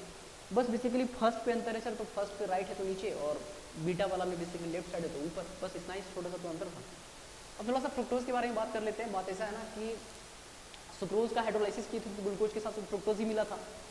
अब ऐसा है कि इसके बारे में बता रहा है कि ये भी फूड्स में, हनी, वेजिटेबल्स वगैरह में पाया जाएगा, और बोल रहा है ना कि प्योर फॉर्म में ये भी एक अच्छा स्वीटनर के तौर पे इस्तेमाल होता है, और एक अच्छा कीटोहेक्सोज है। कीटोहेक्सोज है मतलब 6 कार्बन तो है, लेकिन यहाँ पे फंक्शनल ग्रुप अल्डिहाइड नहीं बल्कि कीटोन है। तो आपको पूछ सकते हैं सवाल कि क्या HI के साथ नॉर्मल हेक्सेन ग्लूकोज देगा फ्रुक्टोज? दोनों देगा भाई, इसमें क्या समस्या है। हाइड्रोक्सीमीन के साथ बेसिकली ऑक्साइन कौन बनाएगा? दोनों बनाएगा भाई। कार्बोनिल टेस्ट दोनों देगा। हाइड्रोजन साइनाइड के साथ साइनोहाइड्रिन कौन बनाएगा? दोनों करेगा भाई। ब्रोमीन वाटर के साथ बेसिकली क्या है कि ग्लूकोनोइक एसिड सिर्फ ग्लूकोज देगा, मतलब या फिर कोई भी कार्बोक्सिलिक एसिड में कन्वर्ट जो है सिर्फ ग्लूकोज होगा, या फ्रुक्टोज भी हो सकता है, सिर्फ ग्लूकोज, क्योंकि ग्लूकोज के पास फंक्शनल ग्रुप अल्डिहाइड है और कीटोन के पास फ्रुक्टोज के पास फंक्शनल ग्रुप कीटोन है। तो फ्रुक्टोज के पास फंक्शनल ग्रुप कीटोन है बॉस, सेकेंड कार्बन पे बेसिकली फंक्शनल ग्रुप कीटोन है, और डेफिनेटली इसको ब्रोमीन वाटर ऑक्सीडाइज नहीं कर सकता, थोड़ा ध्यान रखिएगा। अब आगे थोड़ा सा बात कर लेते हैं कि यहाँ पे फंक्शनल ग्रुप सेकेंड कार्बन पे, और आप समझ गए होंगे कि इसका भी साइक्लिक स्ट्रक्चर कुछ ऐसा ही बनाएंगे। कैसे बनाएंगे? तो सर ये कहीं ना कहीं दोनों इलेक्ट्रॉन उठ करके यहाँ गया होगा, यहाँ नेगेटिव यहाँ पॉजिटिव, फिफ्थ कार्बन का बेसिकली हाइड्रोजन बलि का बकरा बनेगा, बेचारा H+ यहाँ पे जाकर के जुड़ जाएगा तो OH हो जाएगा, और ये जो ऑक्सीजन पे नेगेटिव है ये बेसिकली क्या फटाक से बताइए, फिफ्थ कार्बन और सेकेंड कार्बन के बीच में यहाँ पे जुड़ जाएगा। तो ये ऑक्सीजन जो है किसके बीच में, देखिए तो ऑक्सीजन जो है फिफ्थ कार्बन और सेकेंड कार्बन के बीच में। अब यहाँ पे इस बार रिंग से दो कार्बन बाहर होगा, सेकेंड के साथ जो फर्स्ट वाला जो कार्बन है ये भी रिंग के बाहर छूट गया, और जो 6 वाला है वो तो रिंग के बाहर था ही। अब इसका साइक्लिक स्ट्रक्चर को देखा गया ना तो फ्यूरिन को रिजेंबल कर रहा था। किसको रिजेंबल कर रहा था? फ्यूरिन को। तो कहीं ना कहीं इसको हम बोलेंगे फ्रुक्टोफ्यूरोनेज। क्या बोलेंगे? फ्रुक्टोफ्यूरोनेज। जैसे उसको ग्लूकोपाइरोनेज कहते थे, यहाँ फ्रुक्टोफ्यूरोनेज हो गया। बाकी अल्फा बीटा में कुछ समस्या नहीं है। अगर सेकेंड कार्बन, यहाँ पे anomeric carbon second carbon boss, anomeric carbon कौन सा कार्बन है? Second carbon. सेकेंड कार्बन पे अगर यदि हम OH को दिखाते हैं राइटवर्ड तो राइटवर्ड तो अल्फा, और लेफ्टवर्ड दिखाते हैं तो बीटा। अब रिंग में क्या होगा? रिंग में बेसिकली राइट अल्फा वाला को क्या है, OH को नीचे दिखाएंगे। देखो राइटवर्ड वाला जो है ना, राइट वाला को नीचे दिखाएंगे, और जो लेफ्ट वाला है लेफ्ट वाला उसको ऊपर दिखाएंगे। सेकेंड पोजीशन पे देख लो जल्दी से। अरे देखो भाई, अल्फा वाला में राइटवर्ड था तो नीचे दिखा दिए सेकेंड पे, और यहाँ बेसिकली बीटा वाला में लेफ्टवर्ड था तो ऊपर दिखा दिए OH को। बस इतना ही अंतर था। Second carbon is the basically anomeric carbon, यहाँ पे फ्रुक्टोज में, है ना। कोई खास दम वाली बात नहीं था, कुछ भी यहाँ पे नहीं बचा, ठीक है। अब थोड़ा सा डाइसेक्राइड्स के अंदर आ जाते हैं। भाई साहब ऐसा है ना कि डाइसेक्राइड्स में थोड़ा सा ध्यान रखना पड़ेगा। दैट बेसिकली क्या है डाइसेक्राइड्स में ध्यान रखना पड़ेगा कि भाई साहब रिड्यूसिंग और नॉन रिड्यूसिंग का इसमें सवाल आता है तो विशेष ध्यान रखना पड़ेगा। अब क्या है ना कि रिड्यूसिंग या नॉन रिड्यूसिंग पार्ट जो है, दैट इज रिड्यूसिंग जो पार्ट है, जो भी बेसिकली क्या है कि अल्डिहाइड या कीटोन अगर दी रिड्यूस करता था फेलिंग्स को या टॉलियंस को, तो उसके लिए रिस्पॉन्सिबल होता था अल्डिहाइड ग्रुप या कीटोन ग्रुप। तो बात ऐसा है कि अल्डिहाइड ग्रुप या कीटोन ग्रुप फ्री रहेगा तो बेसिकली क्या है ना कि वो पार्टिकुलर कार्बोहाइड्रेट जो है, जिस कार्बोहाइड्रेट में अल्डिहाइड या कीटोन ग्रुप फ्री रहेगा वो बेसिकली रिड्यूसिंग होगा, और जिसमें फ्री नहीं होगा वो नॉन रिड्यूसिंग होगा। अब थोड़ा जल्दी से देखते हैं, पहले थोड़ा सा हम बात कर लेते हैं डाइसेक्राइड्स में सुक्रोज के बारे में। अब सुक्रोज के बारे में क्या बात कर रहा है भाई साहब? बोल रहा है ना कि सुक्रोज जो है, सुक्रोज को बेसिकली क्या है ना कि जब हम लोग हाइड्रोलाइज करेंगे तो ग्लूकोज प्लस फ्रुक्टोज तो मिला था, ये बात आप वहाँ भी देखे थे। एसिडिक हाइड्रोलाइसिस करते हैं, H+ यहाँ पे छोड़ दिया, आप समझ सकते हैं कि एसिडिक मीडियम में हाइड्रोलाइसिस अच्छा से होगा। यहाँ इनके बारे में खास बात थोड़ा ध्यान रखना है। खास बात क्या ध्यान रखना है कि this is the cyclic structure of the sucrose. ये सुक्रोज हो गया। सुक्रोज के बारे में क्या खास बात ध्यान रखना है कि ये यहाँ पे जो ग्लूकोज होता है सुक्रोज के अंदर वो अल्फा डी ग्लूकोज होता है। ऐसा नहीं कि हम बोल देंगे बीटा वाला, अल्फा वाला। कौन सा साइक्लिक में? अल्फा वाला। और फ्रुक्टोज में अल्फा नहीं बल्कि बीटा डी फ्रुक्टोज होता है, ये ध्यान रखिएगा। ग्लूकोज का क्या? अल्फा डी ग्लूकोज, और फ्रुक्टोज का क्या? Beta D fructose. अच्छा ऐसा है ना कि देखो कार्बोहाइड्रेट तो ऑप्टिकली एक्टिव होता है, तो ग्लूकोज का ऑप्टिकल एक्टिविटी जो होता है वो लगभग बेसिकली क्या है ना, लगभग बेसिकली क्या है कि 52 डिग्री के आसपास होता है जब ये इंडिविजुअल रहेगा। और फ्रुक्टोज का बेसिकली जब इंडिविजुअल, जब हम बेसिकली ऑप्टिकल एक्टिविटी बोलेंगे तो लगभग 92 डिग्री के आसपास होगा। खैर पहले जो सुक्रोज है, सुक्रोज अभी तो सिर्फ ग्लूकोज अकेले तो है नहीं, ये फ्रुक्टोज अकेले तो है नहीं, अभी तो ये पूरा का पूरा बेसिकली क्या है, ये कंपाउंड है। अभी ग्लूकोज और फ्रुक्टोज जब साथ में तो सुक्रोज कहला रहा है। अभी ये ग्लूकोज या फ्रुक्टोज तो है नहीं, क्योंकि इनके बीच में एक पर्टिकुलर केमिकल बॉन्ड है, ग्लाइकोसाइडिक बॉन्ड है। दो बेसिकली क्या है कि कार्बोहाइड्रेट्स के बीच में जो बॉन्ड होता है वो ग्लाइकोसाइडिक बॉन्ड होता है। और ग्लाइकोसाइडिक बॉन्ड अपने आप में बेसिकली क्या है कि कार्बन ऑक्सीजन कार्बन बॉन्ड है, CO बेसिकली यहाँ पे C बॉन्ड है, दैट इज ROR बॉन्ड है ना। तो हम ये बताने का कोशिश कर रहे हैं कि जो सुक्रोज है वो सच में क्या है, इसका ऑप्टिकल एक्टिविटी क्या है। तो आप बोलिएगा सर सुक्रोज डेक्सट्रोरोडेटरी है, सुक्रोज डेक्सट्रोरोडेटरी है, लेकिन हाइड्रोलाइसिस होने के बाद ग्लूकोज और फ्रुक्टोज बनाएगा। अब ग्लूकोज क्या है, डेक्सट्रोरोडेटरी है, और फ्रुक्टोज लिवोरोडेटरी है। तो बात ऐसा है ना कि भाई साहब जो अल्फा डी ग्लूकोज है वो तो डेक्सट्रोरोडेटरी है और फ्रुक्टोज क्या है, लिवोरोडेटरी है। जब ये हाइड्रोलाइज करेगा, जब इसका मिक्सचर हमको मिलेगा, तो बेसिकली क्या है ना कि थोड़ा इस बात को ध्यान रखिएगा कि हाइड्रोलाइसिस के बाद फ्रुक्टोज का लिवर रोटेशन 92 डिग्री के आसपास होता है और ग्लूकोज का डेक्सो रोटेशन लगभग 52 डिग्री के आसपास होता है। तो नेट बेसिकली क्या है कि ऑप्टिकल एक्टिविटी कितना होगा। एक बात बताओ, ये प्लेन पोलराइज लाइट था, ग्लूकोज इसको 52 डिग्री क्लॉकवाइज रोटेट कर दिया, 52 डिग्री, और जो फ्रुक्टोज है इसको बेसिकली 92 डिग्री बेसिकली क्या है ना एंटी क्लॉकवाइज रोटेट किया। तो 52 से तो पहले जिस पोजीशन पे था प्लेन पोलराइज वहां पे पहुंचेगा, और उसके बाद 92 है तो ये इधर कहीं एंटी क्लॉकवाइज की तरफ चला जाएगा। तो हम ये कहना चाह रहे हैं ना भाई साहब, दैट इसका जो मिक्सचर है, तो मिक्सचर है फ्रुक्टोज का लिवर रोटेटरी बेसिकली कितना है 92 डिग्री के आसपास, 92.4, और ग्लूकोज का डेक्सो रोटेशन है 52.5। तो कहीं ना कहीं जो मिक्सचर है ओवरऑल बेसिकली कैसा हो जाएगा, लिवर रोटेटरी। सुक्रोज कैसा था, डेक्सो रोटेटरी, सुक्रोज था डेक्सो रोटेटरी था, और इसका जो मिक्सचर है वो बेसिकली अपने आप में इसका जो ऑप्टिकल एक्टिविटी हो जाएगा लिवर रोटेटरी हो जाएगा। तो कहीं ना कहीं बेसिकली जो है क्या है ऑप्टिकल एक्टिविटी, वो पूरा का पूरा ऑप्टिकल एक्टिविटी ही चेंज हो गया इसके हाइड्रोलाइसिस के बाद। इसीलिए हम लोग सुक्रोज को इन्वर्ट शुगर भी करते हैं, सिंपल सी बात है, इसीलिए इसको हम लोग इन्वर्ट शुगर भी करते हैं। तो क्या क्या बात किया है, बोल रहा है कि सुक्रोज जो है डेक्सोरोटेटरी है, लेकिन हाइड्रोलाइसिस के बाद जो है ना ग्लूकोज और लिवर और फ्रुक्टोज देगा, ग्लूकोज तो डेक्सोरोटेटरी होगा और फ्रुक्टोज लिवरोटेटरी होगा। इनका मैग्नीट्यूड भी बताने का कोशिश किया है, बोल रहा है कि फ्रुक्टोज का लिवर रोटेशन जो है ना ग्लूकोज का डेक्सोरोटेशन से ज़्यादा है, तो मिक्सचर ओवरऑल लिवरोटेटरी हो गया, लेकिन सुक्रोज डेक्सोरोटेटरी था तो कहीं ना कहीं मिक्सचर डेक्सो से लिवो में कन्वर्ट हो गया। इसीलिए बेसिकली हम लोग सुक्रोज का जो बेसिकली हाइड्रोलाइसिस है उसमें ऑप्टिकल एक्टिविटी में चेंज आ जाता है, इसीलिए इसको हम लोग बेसिकली इन्वर्ट शुगर भी कहते हैं, सिंपल सी बात है ना। डेक्स्ट्रो जो था सुक्रोज वो ऐसा मिक्सचर में कन्वर्ट हो गया जिसका बेसिकली ओवरऑल डोमिनेंसी किसका है, लिवो रोटेशन का। तो कहीं ना कहीं ऑप्टिकल एक्टिविटी में क्या हो जाएगा, फटाक से बोलो, उसमें चेंजेस आ गया, उसमें बेसिकली इन्वर्जन हो गया, डेक्स्ट्रो से लिवो चला गया, इसलिए हम इसको इन्वर्ट शुगर भी कहते हैं। कुछ खास दम वाली बात नहीं है। अच्छा यहाँ पे थोड़ा ध्यान रखिए, आप बताइए ग्लूकोज के अंदर बेसिकली क्या है ना कि जो फंक्शनल ग्रुप होगा किस में होगा, फर्स्ट कार्बन पे सर, फ्रुक्टोज में किस में होगा, सेकेंड कार्बन पे सर। तो यार फर्स्ट वाला और सेकेंड वाला तो बॉन्ड बना लिया। तो भाई अगर यदि हम टॉलिन्स रिएजेंट को डालेंगे या फिलिंग्स को डालेंगे तो उसको रिड्यूस कौन करेगा, सर एल्डिहाइड या कीटोन। तो भाई इसका जो फर्स्ट जो एल्डिहाइड होगा ये तो बॉन्ड बनाया है ग्लूकोज का, और फ्रुक्टोज का जो सेकंड वाला कार्बन है वो भी सर बॉन्ड बनाया है, ग्लाइकोसाइडिक बॉन्ड में फर्स्ट और सेकंड इनका इन्वॉल्व है, ग्लूकोज का फर्स्ट और फ्रुक्टोज का सेकंड। तो भाई बेसिकली क्या है ना कि ये तो रिड्यूसिंग रहेगा ही नहीं, क्योंकि इनके पास रिड्यूसिंग पार्ट फ्री ही नहीं, इनके पास एल्डिहाइड या कीटोन फ्री है ही नहीं। इसीलिए जो सुक्रोज है ये नॉन रिड्यूसिंग है, ये नॉन रिड्यूसिंग है, ये ध्यान रखिएगा। और सुक्रोज के अंदर जो ग्लूकोज है वो अल्फा डी ग्लूकोज है और फ्रुक्टोज जो है बीटा डी फ्रुक्टोज है। मेरे ख्याल से नीट 2020 का सवाल है, सुक्रोज दिया था और उसमें था कि ग्लूकोज फ्रुक्टोज तो अलग अलग था, इसमें कहीं अल्फा कभी बीटा इस तरह से लिखा था। तो सुक्रोज के अंदर अल्फा डी ग्लूकोज है और बीटा डी फ्रुक्टोज है, इतना आसान था। माल्टोज को देख लो, अब थोड़ा सा अगला डाइसेक्राइड्स में आ गए माल्टोज। थोड़ा स्पीड बढ़ाता हूँ यार, मैं बड़ा गलत कर रहा हूँ कि आपका समय बर्बाद कर रहा हूँ, मतलब इस तरह से नहीं काम चलेगा, बढ़ा देते हैं। माल्टोज के अंदर बेसिकली क्या है ना कि माल्टोज के मार्क नेचर में दोनों बराबर, मतलब एक तो ग्लूकोज है और दूसरा बेसिकली भी ग्लूकोज है, और दोनों ग्लूकोज अल्फा वाला ही होगा, अल्फा डी ग्लूकोज, बात खत्म। अब यहाँ पे इस ग्लूकोज का फर्स्ट कार्बन ग्लाइकोसाइडिक लिंकेज में इन्वॉल्व है और दूसरा वाला का फोर्थ। तो ग्लाइकोसाइडिक लिंकेज यहाँ C1C4 में है, सुक्रोज के अंदर C1C2 में था, अब यहाँ C1C4 में है। तो सर रिड्यूसिंग पार्ट कहाँ पे, फंक्शनल ग्रुप कहाँ है ग्लूकोज में, फर्स्ट कार्बन पे। तो इसका फर्स्ट वाला कार्बन तो ग्लाइकोसाइडिक बॉन्ड बना लिया, लेकिन इसका फर्स्ट वाला कार्बन तो फ्री है, तो फर्स्ट वाला कार्बन इसका फ्री होने के कारण माल्टोज रिड्यूसिंग है। Maltose is reducing because C1C4 linkage है, तो एक बेसिकली क्या है ना, एक का C1 इन्वॉल्व है लेकिन दूसरे का तो C1 फ्री है ना, बात खत्म। जल्दी आगे बढ़ते हैं यार, बस ध्यान रखना माल्टोज के अंदर बेसिकली दोनों अल्फा डी ग्लूकोज, बात खत्म। अब थोड़ा लैक्टोज के बारे में बात करते हैं, ये भी डाइसेक्राइड से। लैक्टोज बेसिकली क्या है कि गैलेक्टोज और ग्लूकोज से बना है। अब क्या है ना कि यहाँ पे गैलेक्टोज का बेसिकली फर्स्ट कार्बन है, अच्छा उसमें दोनों अल्फा था, दैट इज माल्टोज में अल्फा डी ग्लूकोज था, सुक्रोज में अल्फा डी ग्लूकोज और बीटा डी फ्रुक्टोज था, अल्फा डी ग्लूकोज और बीटा डी फ्रुक्टोज था। और जो आपका लैक्टोज आ रहा है इसमें दोनों बीटा होगा, लैक्टोज में दोनों बीटा, माल्टोज में दोनों अल्फा, है ना। लैक्टोज में दोनों बीटा है, लैक्टोज में दोनों बीटा है भाई। यहाँ पे गैलेक्टोज का बेसिकली फर्स्ट कार्बन यहाँ पे ग्लाइकोसाइडिक बॉन्ड में इन्वॉल्व हुआ है और ग्लूकोज का फोर्थ।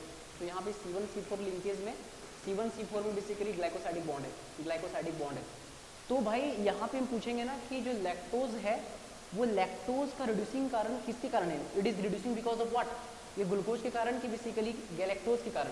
तो आप बोलिएगा सर गैलेक्टोज का जो फर्स्ट कार्बन है वो तो बेसिकली क्या है, फटाक से बोलो, वो तो बॉन्ड बना चुका है सर, वो फ्री नहीं, तो ग्लूकोज का फर्स्ट कार्बन फ्री है। तो हम पूछेंगे कि lactose is reducing because of glucose या गैलेक्टोज, तो आप बोलिएगा ग्लूकोज के कारण, गैलेक्टोज के कारण नहीं, बात खत्म। यहाँ पे लिखा भी हुआ होगा, तो बोल रहा है ना कि लैक्टोज जो है इसको मिल्क शुगर भी कहते हैं क्योंकि मिल्क वगैरह में पाया जाता है। बाकी बेसिकली इसमें दोनों जो है बीटा डी, सॉरी इसमें एक बीटा डी गैलेक्टोज है और दूसरा बीटा डी ग्लूकोज है, C1C4 के बीच में लिंकेज है और जो free aldehyde group basically glucose पे है, मतलब C1 पोजीशन पे, और इसीलिए इसको हम रिड्यूसिंग शुगर भी कर देंगे। बात खत्म, कुछ है ही नहीं यार, यहाँ पे फर्स्ट कार्बन रिड्यूस करने का काम करेगा।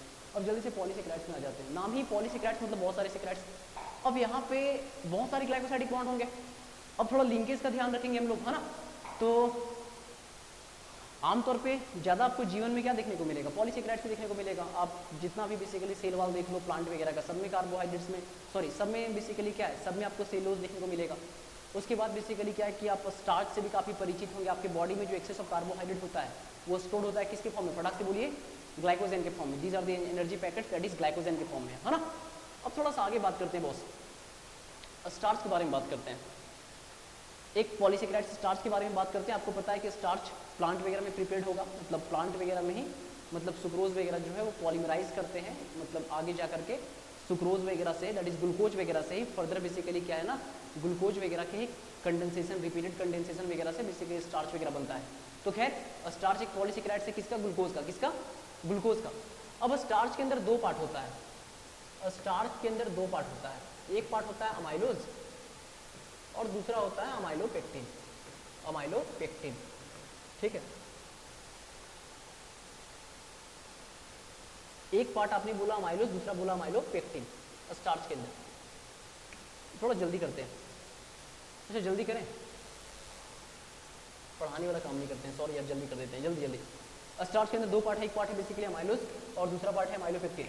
अमाइलोज जो होता है वाटर सॉल्युबल होता है, अमाइलोपेक्टिन वाटर सॉल्युबल नहीं होता है। अमाइलोज जो होता है मात्र बेसिकली 15 से 20% होता है और अमाइलोपेक्टिन लगभग 80 से 85% होता है, 80 से 85% होता है, सिंपल सी बात है। अमाइलोज जो होता है सिर्फ और सिर्फ बेसिकली क्या होगा, लीनियर होगा, मतलब यहाँ पे सिर्फ और सिर्फ C1C4 लिंकेज होगा। अमाइलोपेक्टिन में लीनियर तो होगा ही होगा, चेन तो होगा ही, और जो चेन है वो ब्रांच भी होंगे, मतलब C1 और C4 में चेन होगा और बेसिकली क्या है कि C1 और C6 में ब्रांचिंग भी देखने को मिलेगा। थोड़ा जल्दी देख लेते हैं, तो जल्दी दोनों का स्ट्रक्चर देखते हैं। मुझे लगता है कि this is the amylose. Amylose के अंदर बेसिकली क्या है ना कि कार्बन लीनियरली बेसिकली कंबाइंड है, C1C4 लिंकेज दिख रहा है, C1C4 C1C4 C1C4, है ना। तो अमाइलोज बेसिकली क्या है कि अच्छा स्टार्च अल्फा ग्लूकोज का बेसिकली पॉलीमर है, बीटा का नहीं, अल्फा का। तो आपने बोला ना कि भाई साहब ये बेसिकली अमाइलोज में C1C4 लिंकेज है, मतलब ये चेन है सिर्फ और सिर्फ, ये मात्र 15 से 20% बेसिकली स्टार्च का कंपोनेंट है। स्टार्च के अंदर दो कंपोनेंट, एक अमाइलोज, अमाइलोपेक्टिन, तो अमाइलोज मात्र 15 से 20% और ये वाटर सॉल्युबल होता है, वाटर सॉल्युबल होता है, बात खत्म, है ना। तो यहाँ क्या बोला कि अमाइलोज के बारे में क्या बताने का कोशिश किया कि वाटर सॉल्युबल है और मात्र 15 से 20% है। अच्छा इसके एक चेन में, इसके चेन में लगभग आप जनरली देखते हैं कि इनके चेन में लगभग 200 से लेकर के हजार basically alpha D positive glucose देखने को मिलेगा, है ना। बहुत ही बढ़िया, जिसमें C1C4 से लिंकेज होता है लगभग यहाँ तो थोड़ा सा यहीं पे दिखा दे रहा है, इतना खत्म करने का कोशिश कर रहा है, लेकिन अगर इनके चेन को देखा जाए तो लगभग 200 से लेकर के बेसिकली हजार बेसिकली अल्फा डी ग्लूकोज का आपको चेन देखने को मिलेगा, है ना। थोड़ा सा अमाइलोपेक्टिन में आते हैं। अमाइलोपेक्टिन में ऐसा नहीं कि चेन नहीं, देखो चेन है ना, C1C4 यहाँ भी देखो C1C4 तो चेन है, लेकिन ये चेन बेसिकली ब्रांच भी है। ये चेन जो है ये C1C6 से ब्रांच है, ब्रांचिंग मिल जाएगा C1C6 पे। और डेफिनेटली स्टार्च के अंदर अमाइलोज अमाइलोपेक्टिन दो पार्ट है, अमाइलोज मात्र 15 से 20% है, अमाइलोपेक्टिन मैक्सिमम है, दैट इज बेसिकली कितना है 80 से 85% यही है। और ये ब्रांचिंग भी है, वाटर इनसॉल्युबल है, वाटर इनसॉल्युबल है, वाटर में सॉल्युबल अच्छा से नहीं, वाटर इनसॉल्युबल है, बात खत्म, कुछ यहाँ पे खास था ही नहीं। अब थोड़ा सा सेलुलोज के बारे में देख लेते हैं। स्टार्च के अंदर आप लोगों ने बोला अल्फा डी ग्लूकोज का बेसिकली यहाँ पे पॉलीमर देखा। यहाँ पे जो सेलुलोज है, सेलुलोज के बारे में अगर हम बात करें तो बीटा डी ग्लूकोज है, यहाँ पे लिंकेज C1C4 ही है, यहाँ पे लिंकेज C1C4 ही भैया, यहाँ पे लिंकेज C1C4 ही, थोड़ा पहचानिए तो जल्दी से। अच्छा ग्लूकोज है तो ग्लूकोज में ये 6 कार्बन रिंग के बाहर होता है तो ये 5th कार्बन होगा, this must be 5th carbon. और 5th कार्बन ये है और ऑक्सीजन 5th और 1st के बीच में होता था तो ये ऑक्सीजन रिंग के अंदर है तो ये 1st कार्बन होगा, ये 1st, ये 5th, तो ये 4th होगा भाई, ये 3rd होगा, ये 2nd होगा, हो गया। अच्छा ये 4th है तो 4th और 1st के बीच में ग्लाइकोसाइडिक बॉन्ड है, this is the C1C4 linkage. ये C1 है तो ये C5 होगा क्योंकि ऑक्सीजन C1 और C5 के बीच में होता है और 6 कार्बन रिंग के बाहर है, 6 कार्बन रिंग के बाहर। ये C5 है, C1 है तो ये C2 हो जाएगा, ये C3 हो जाएगा, ये C4 हो जाएगा। ये C4 है तो डेफिनेटली ये C1 हो जाएगा, C1C4 लिंकेज ग्लाइकोसाइडिक लिंकेज। ये C1 है, रिंग के अंदर ऑक्सीजन है तो ये C5 होगा, बात खत्म। ये C5 है, रिंग के बाहर वाला C6 हो जाएगा और ये C5, ये C1, ये C4 हो जाएगा, ये C3 हो जाएगा, आगे बेसिकली C2 हो जाएगा। ये C4 है, ऑक्सीजन है तो कहीं ना कहीं अगला ग्लाइकोसाइडिक लिंकेज C1C4 हो जाएगा, आगे इस तरह से होगा। आप इसको देख करके ऐसे मत सोचिएगा ब्रांचिंग है ना, ये ब्रांचिंग नहीं भाई, यहाँ बेसिकली जो है ना, यहाँ पे जो मोनोमर है वो अल्फा नहीं बीटा है, इसलिए थोड़ा सा आपको ऑब्लिक फॉर्म में दिख रहा है, लेकिन ये बेसिकली क्या है ना, फटाक से बोलिए, ये ब्रांच नहीं, ये भी चेन फॉर्म में है। तो यहाँ पे जो सेलोज है, cellulose is what, cellulose is basically, जल्दी से बताइए। तो सर सेलुलोज जो है ना वो बेसिकली एक चेन पॉलीमर है, ब्रांच नहीं, चेन पॉलीमर है किसका, बीटा डी ग्लूकोज का, किसका, बीटा डी ग्लूकोज का। तो जल्दी से देखो सेलुलोज जो है ठीक है प्लांट वगैरह में पाया जाता है, सेल वगैरह का बेसिकली हिस्सा है, तो बोल रहा है कि ये प्लांट वगैरह में पाया जाता है और मोस्ट एबंडेंट ऑर्गेनिक सब्सटेंस है प्लांट किंगडम में, और सेल वाल वगैरह में पाया जाता है। तो ये स्ट्रेट चेन है, बिल्कुल स्ट्रेट चेन है C1C4 लिंकेज के तौर पे, है ना। यहाँ बस बीटा डी ग्लूकोज है जो बेसिकली ग्लाइकोसाइडिक लिंकेज से जुड़ा हुआ है C1C4 के बीच में, और कहीं ना कहीं बेसिकली यहाँ पे ये चेन के फॉर्म में है, नो बेसिकली ब्रांचिंग, ध्यान रखिएगा। अब थोड़ा सा ग्लाइकोजन के बारे में बात कर लेते हैं। ऐसा है ना कि ग्लाइकोजन जो है, ग्लाइकोजन को एनिमल स्टार्च भी कहते हैं क्योंकि ग्लाइकोजन का स्ट्रक्चर है ना भाई साहब, जो ग्लाइकोजन का स्ट्रक्चर है वो बेसिकली किसको रिजेंबल करता है, तो सर जो ग्लाइकोजन का स्ट्रक्चर है ना वो अमाइलो पेक्टिन को रिजेंबल करता है, लेकिन इसमें थोड़ा सा बेसिकली ब्रांचिंग ज़्यादा होता है, थोड़ा ध्यान से देखो। बोल रहा है ना कि हमारी बॉडी में कार्बोहाइड्रेट ग्लाइकोजन के फॉर्म में स्टोर होता है, बिल्कुल सही बात है एनिमल की बॉडी में। आगे बोल रहा है ना कि इसको एनिमल स्टार्च भी कहते हैं क्योंकि इसका स्ट्रक्चर अमाइलो पेक्टिन से रिजेंबल करता है, अमाइलो पेक्टिन से रिजेंबल करता है, और ये थोड़ा सा ज़्यादा ब्रांच है, हाईली मोर ब्रांच। और कहीं ना कहीं बेसिकली हमारी बॉडी में ग्लाइकोजन कहाँ रहता है, तो लीवर में तो रहता ही, मसल में रहता है, लेकिन ब्रेन में भी ग्लाइकोजन थोड़ा बहुत स्टोर रहता है। आगे बेसिकली बोल रहा है ना कि जब भी बॉडी का आवश्यकता पड़ेगा तो ग्लाइकोजन टूटेगा, दैट इज ग्लाइकोजन लाइसिस होगा और ग्लूकोज मिल जाएगा जो मेटाबॉलिज्म में इस्तेमाल होगा। आगे बोल रहा है ना कि ग्लाइकोजन सिर्फ और सिर्फ हमारी बॉडी में ही नहीं, इनफैक्ट जो फंगी है, ये जो फंगी वगैरह होते हैं, that is east in fungi, east भी तो एक फंगी ही है, मतलब फंगी वगैरह की बॉडी में भी ग्लाइकोजन पाए जाते हैं, है ना। इंपॉर्टेंस ऑफ कार्बोहाइड्रेट, फालतू बात कर रहा है कि कार्बोहाइड्रेट्स हमारे मतलब एसेंशियल है, चाहे प्लांट हो चाहे एनिमल हो, कहीं ना कहीं बेसिकली क्या है ना, हमारे कार्बोहाइड्रेट में हमारी थाली में जो खाना आता है मैक्सिमम उसमें कार्बोहाइड्रेट तो रहता है, रोटी चावल तो ज़्यादा खाते हो। वही कहीं बोल रहा है कि इंस्टेंट सोर्स ऑफ एनर्जी, वैद्य वगैरह जो है आयुर्वेद सिस्टम वगैरह में वो भी बेसिकली कार्बोहाइड्रेट को ऐसे मेडिसिन के तौर पर इस्तेमाल करते थे, और कहीं ना कहीं जो है ये बताने का कोशिश कर रहा है कि भाई प्लांट में देख लो, प्लांट में जो है वो स्टार्च के फॉर्म में स्टोर रहता है कार्बोहाइड्रेट, एनिमल में ग्लाइकोजन के फॉर्म में स्टोर रहता है, तो कहीं ना कहीं ये भी कार्बोहाइड्रेट ही है। और बोल रहा है ना कि सेल वाल बैक्टीरिया का हो चाहे प्लांट का हो, किसी का भी सेलुलोज से बना है जो कि कार्बोहाइड्रेट है, फर्नीचर वगैरह सब में सेलुलोज वगैरह होता है जो कि कार्बोहाइड्रेट ही है। आगे भी इसी बताने का कोशिश कर रहा है ना कि भाई सब कॉटन फाइबर वगैरह में सेलुलोज होता है जो कि कार्बोहाइड्रेट ही है। तो यही से बताने की कोशिश कर रहा है कि टेक्सटाइल इंडस्ट्री में, पेपर इंडस्ट्री में, लैक्वर इंडस्ट्री में, इनफैक्ट ब्रीवर्स इंडस्ट्री में हर जगह कार्बोहाइड्रेट इस्तेमाल होता है। तो वही बोल रहा है कि जो दो इंपॉर्टेंट बेसिकली अल्डोपेंटोज है, मतलब कीटो नहीं अल्डोपेंटोज, जो राइबोज है, राइबोज, उसमें अल्डो सब क्या फंक्शनल ग्रुप को दिखा रहा है और पेंटोज मतलब क्या 5 कार्बन का बेसिकली कार्बोहाइड्रेट है। तो जो अल्डो बेसिकली पेंटोज है राइबोज या फिर डीऑक्सीराइबोज, दोनों बेसिकली क्या अल्डो पेंटोज है। तो वही बताने का कोशिश कर रहा है कि राइबोज या फिर डीऑक्सीराइबोज दोनों जो है न्यूक्लिक एसिड में, डीएनए और आरएनए में पाया जाता है जो कि कार्बोहाइड्रेट है। चलो जल्दी से देखते हैं प्रोटीन वगैरह के बारे में। अब थोड़ा स्पीड बढ़ाना पड़ेगा यार, मैं बहुत स्लो कर देता हूँ। तो प्रोटीन बेसिकली मतलब क्या ना, कहीं ना कहीं प्राइम इंपॉर्टेंस वगैरह, तो प्रोटीन शब्द का मतलब ही होता है प्राइम इंपॉर्टेंस। प्रोटीन शब्द दिया गया है बेसिकली किससे, प्रोटियोज से। प्रोटियोज का मतलब होता है प्राइमरी या फिर प्राइम इंपॉर्टेंस, बात खत्म। तो सारे के सारे जो प्रोटीन्स होते हैं वो अल्फा अमीनो एसिड का पॉलीमर होते हैं, बात खत्म। प्रोटीन्स वगैरह होता है ना वो कहीं ना कहीं बेसिकली क्या है कि आपके मिल्क में, चीज़ में, पल्सेस में, पीनट में, फिश मीट वगैरह में सब में पाया जाता है, बात खत्म, है ना। उसके बाद आपकी बॉडी वगैरह का कहीं ना कहीं जो सेल मेम्ब्रेन वगैरह होता है उन सब में प्रोटीन वगैरह आपको पाया जाएगा। इनफैक्ट न्यूक्लिक एसिड वगैरह में भी कहीं ना कहीं बेसिकली क्या है कि प्रोटीन तो नहीं कह सकते हैं लेकिन नाइट्रोजनस कंपाउंड तो प्रेजेंट होता ही है जो कि सारे प्रोटीन में भी पाया जाता है। खैर अब थोड़ा सा आगे बात कर रहे थे अमाइनो एसिड वगैरह के बारे में। तो अभी कुछ देर पहले आप लोगों ने बोला कि जितना भी प्रोटीन है वो पॉलीमर है अल्फा अमाइनो एसिड का। तो अमाइनो एसिड क्या है, जैसा कि नाम है बेसिकली अमाइनो एसिड, तो एक तो अमाइनो ग्रुप रहेगा दैट इज NH2 ग्रुप रहेगा, और एसिड कौन वाला एसिड, कार्बोक्सिलिक एसिड रहेगा। ऐसा नहीं कि सल्फ्यूरिक हो जाएगा या बेसिकली नाइट्रिक या सल्फ्यूरिक है, ऐसा नहीं। कार्बोक्सिलिक एसिड रहेगा और अमाइनो बेसिकली ग्रुप रहेगा। अमाइनो ग्रुप यहाँ पे लोन पेयर होने के कारण एक लुईस बेस है, और कार्बोक्सिलिक एसिड तो भाई अच्छा खासा अरेनियस एसिड, अच्छा खासा नहीं कर सकते मतलब एसिड है, अरेनियस एसिड तो बहुत तगड़ा नहीं कर सकते लेकिन एसिड है, ये तो हर बच्चा जानता है। क्या मैं फालतू से बात कर रहा हूँ आपका? तो कहीं ना कहीं बेसिकली बोल रहा है ना अमाइनो ग्रुप का पोजीशन को कहीं ना कहीं मतलब देखते हुए, मतलब अमाइनो ग्रुप का रिलेटिव पोजीशन को देखते हुए क्या है ना कि हम कार्बोक्सिलिक ग्रुप को अलग अलग तरह से डिफाइन कर सकते हैं, that is alpha beta gamma वगैरह, कि भाई साहब जिस कार्बन पे कार्बोक्सिलिक है वहाँ से अमाइनो कितने दूरी पे है, क्या सेम कार्बन पे या अलग अलग कार्बन पे, तो इसके बेसिस पे अल्फा अमाइनो एसिड होता है, बीटा होता है, गामा होता है, डेल्टा वगैरह होता है।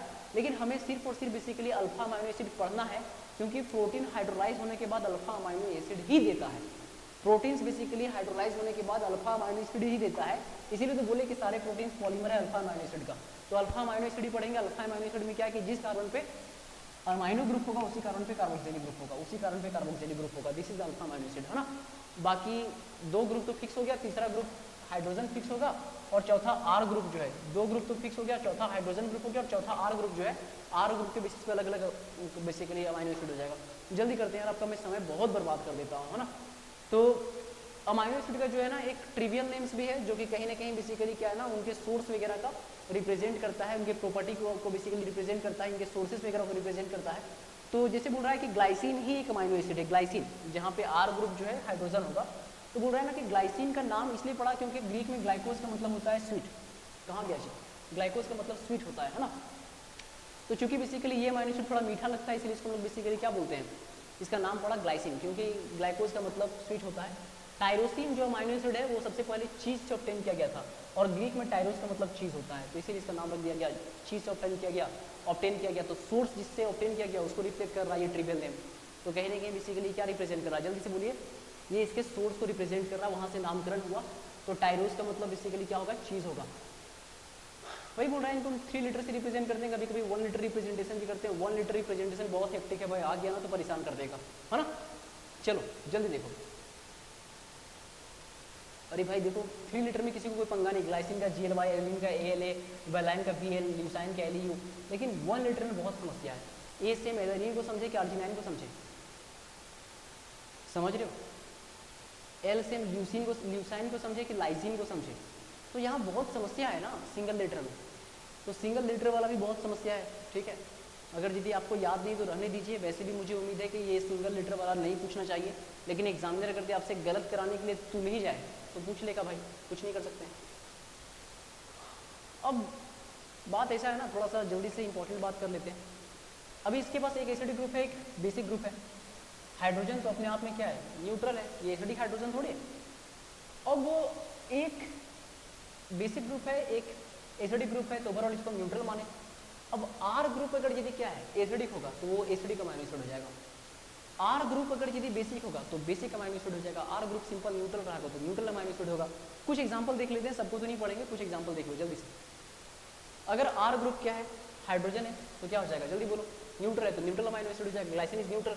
आर ग्रुप CH3, अरे यार अल्काइल ग्रुप CH3 हो, चाहे आइसोप्रोपाइल ही क्यों ना हो, ये सब जितना भी क्यों ना हो, चाहे आइसोप्रोपाइल हो, आइसोब्यूटाइल हो, जो भी आर ग्रुप हो, अगर अल्काइल ग्रुप है तो सबका सब क्या है, सबका सब न्यूट्रल है। तो सारे के सारे ग्लाइसिन हो गया, एलेनिन हो गया, वेलाइन हो गया, ल्यूसाइन हो गया, सबके सब बेसिकली क्या है, जल्दी बोलो, न्यूट्रल अमाइनो एसिड है।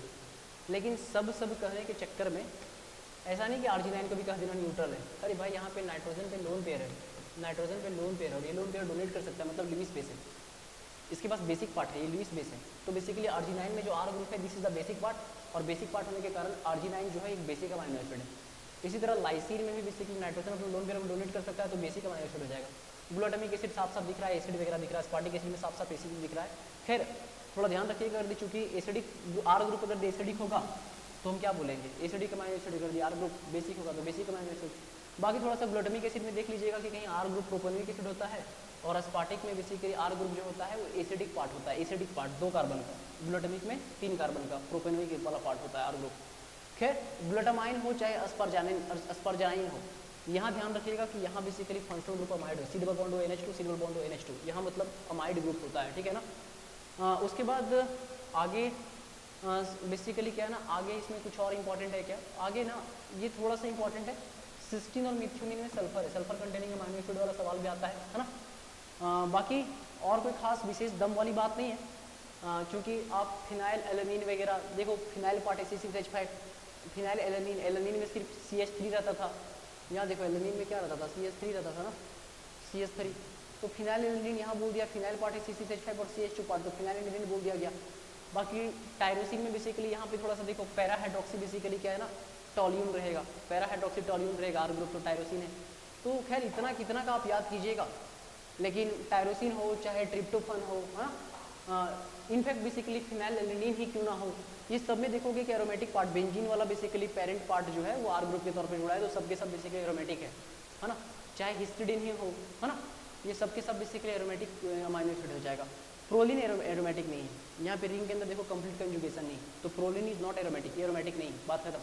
अच्छा, आप यहाँ पे देखें कुछ में स्टार मार्क किया हुआ है और कुछ में स्टार मार्क नहीं किया है, तो ऐसे अमाइनो एसिड जो हमारी बॉडी के अंदर बन जाता है, जिसको बाहर से लेने की आवश्यकता नहीं है, वो बेसिकली क्या, फटाक से बोलो, जो हमारे बॉडी के अंदर बन जाता है जिसको बाहर से लेने की आवश्यकता नहीं, वो क्या हो जाएगा, जल्दी बोलो, वो बाहर से लेने की आवश्यकता है ही नहीं, बॉडी के अंदर बन जा रहा है तो नॉन एसेंशियल है, और जिसको बाहर से लेने की आवश्यकता है वो एसेंशियल है।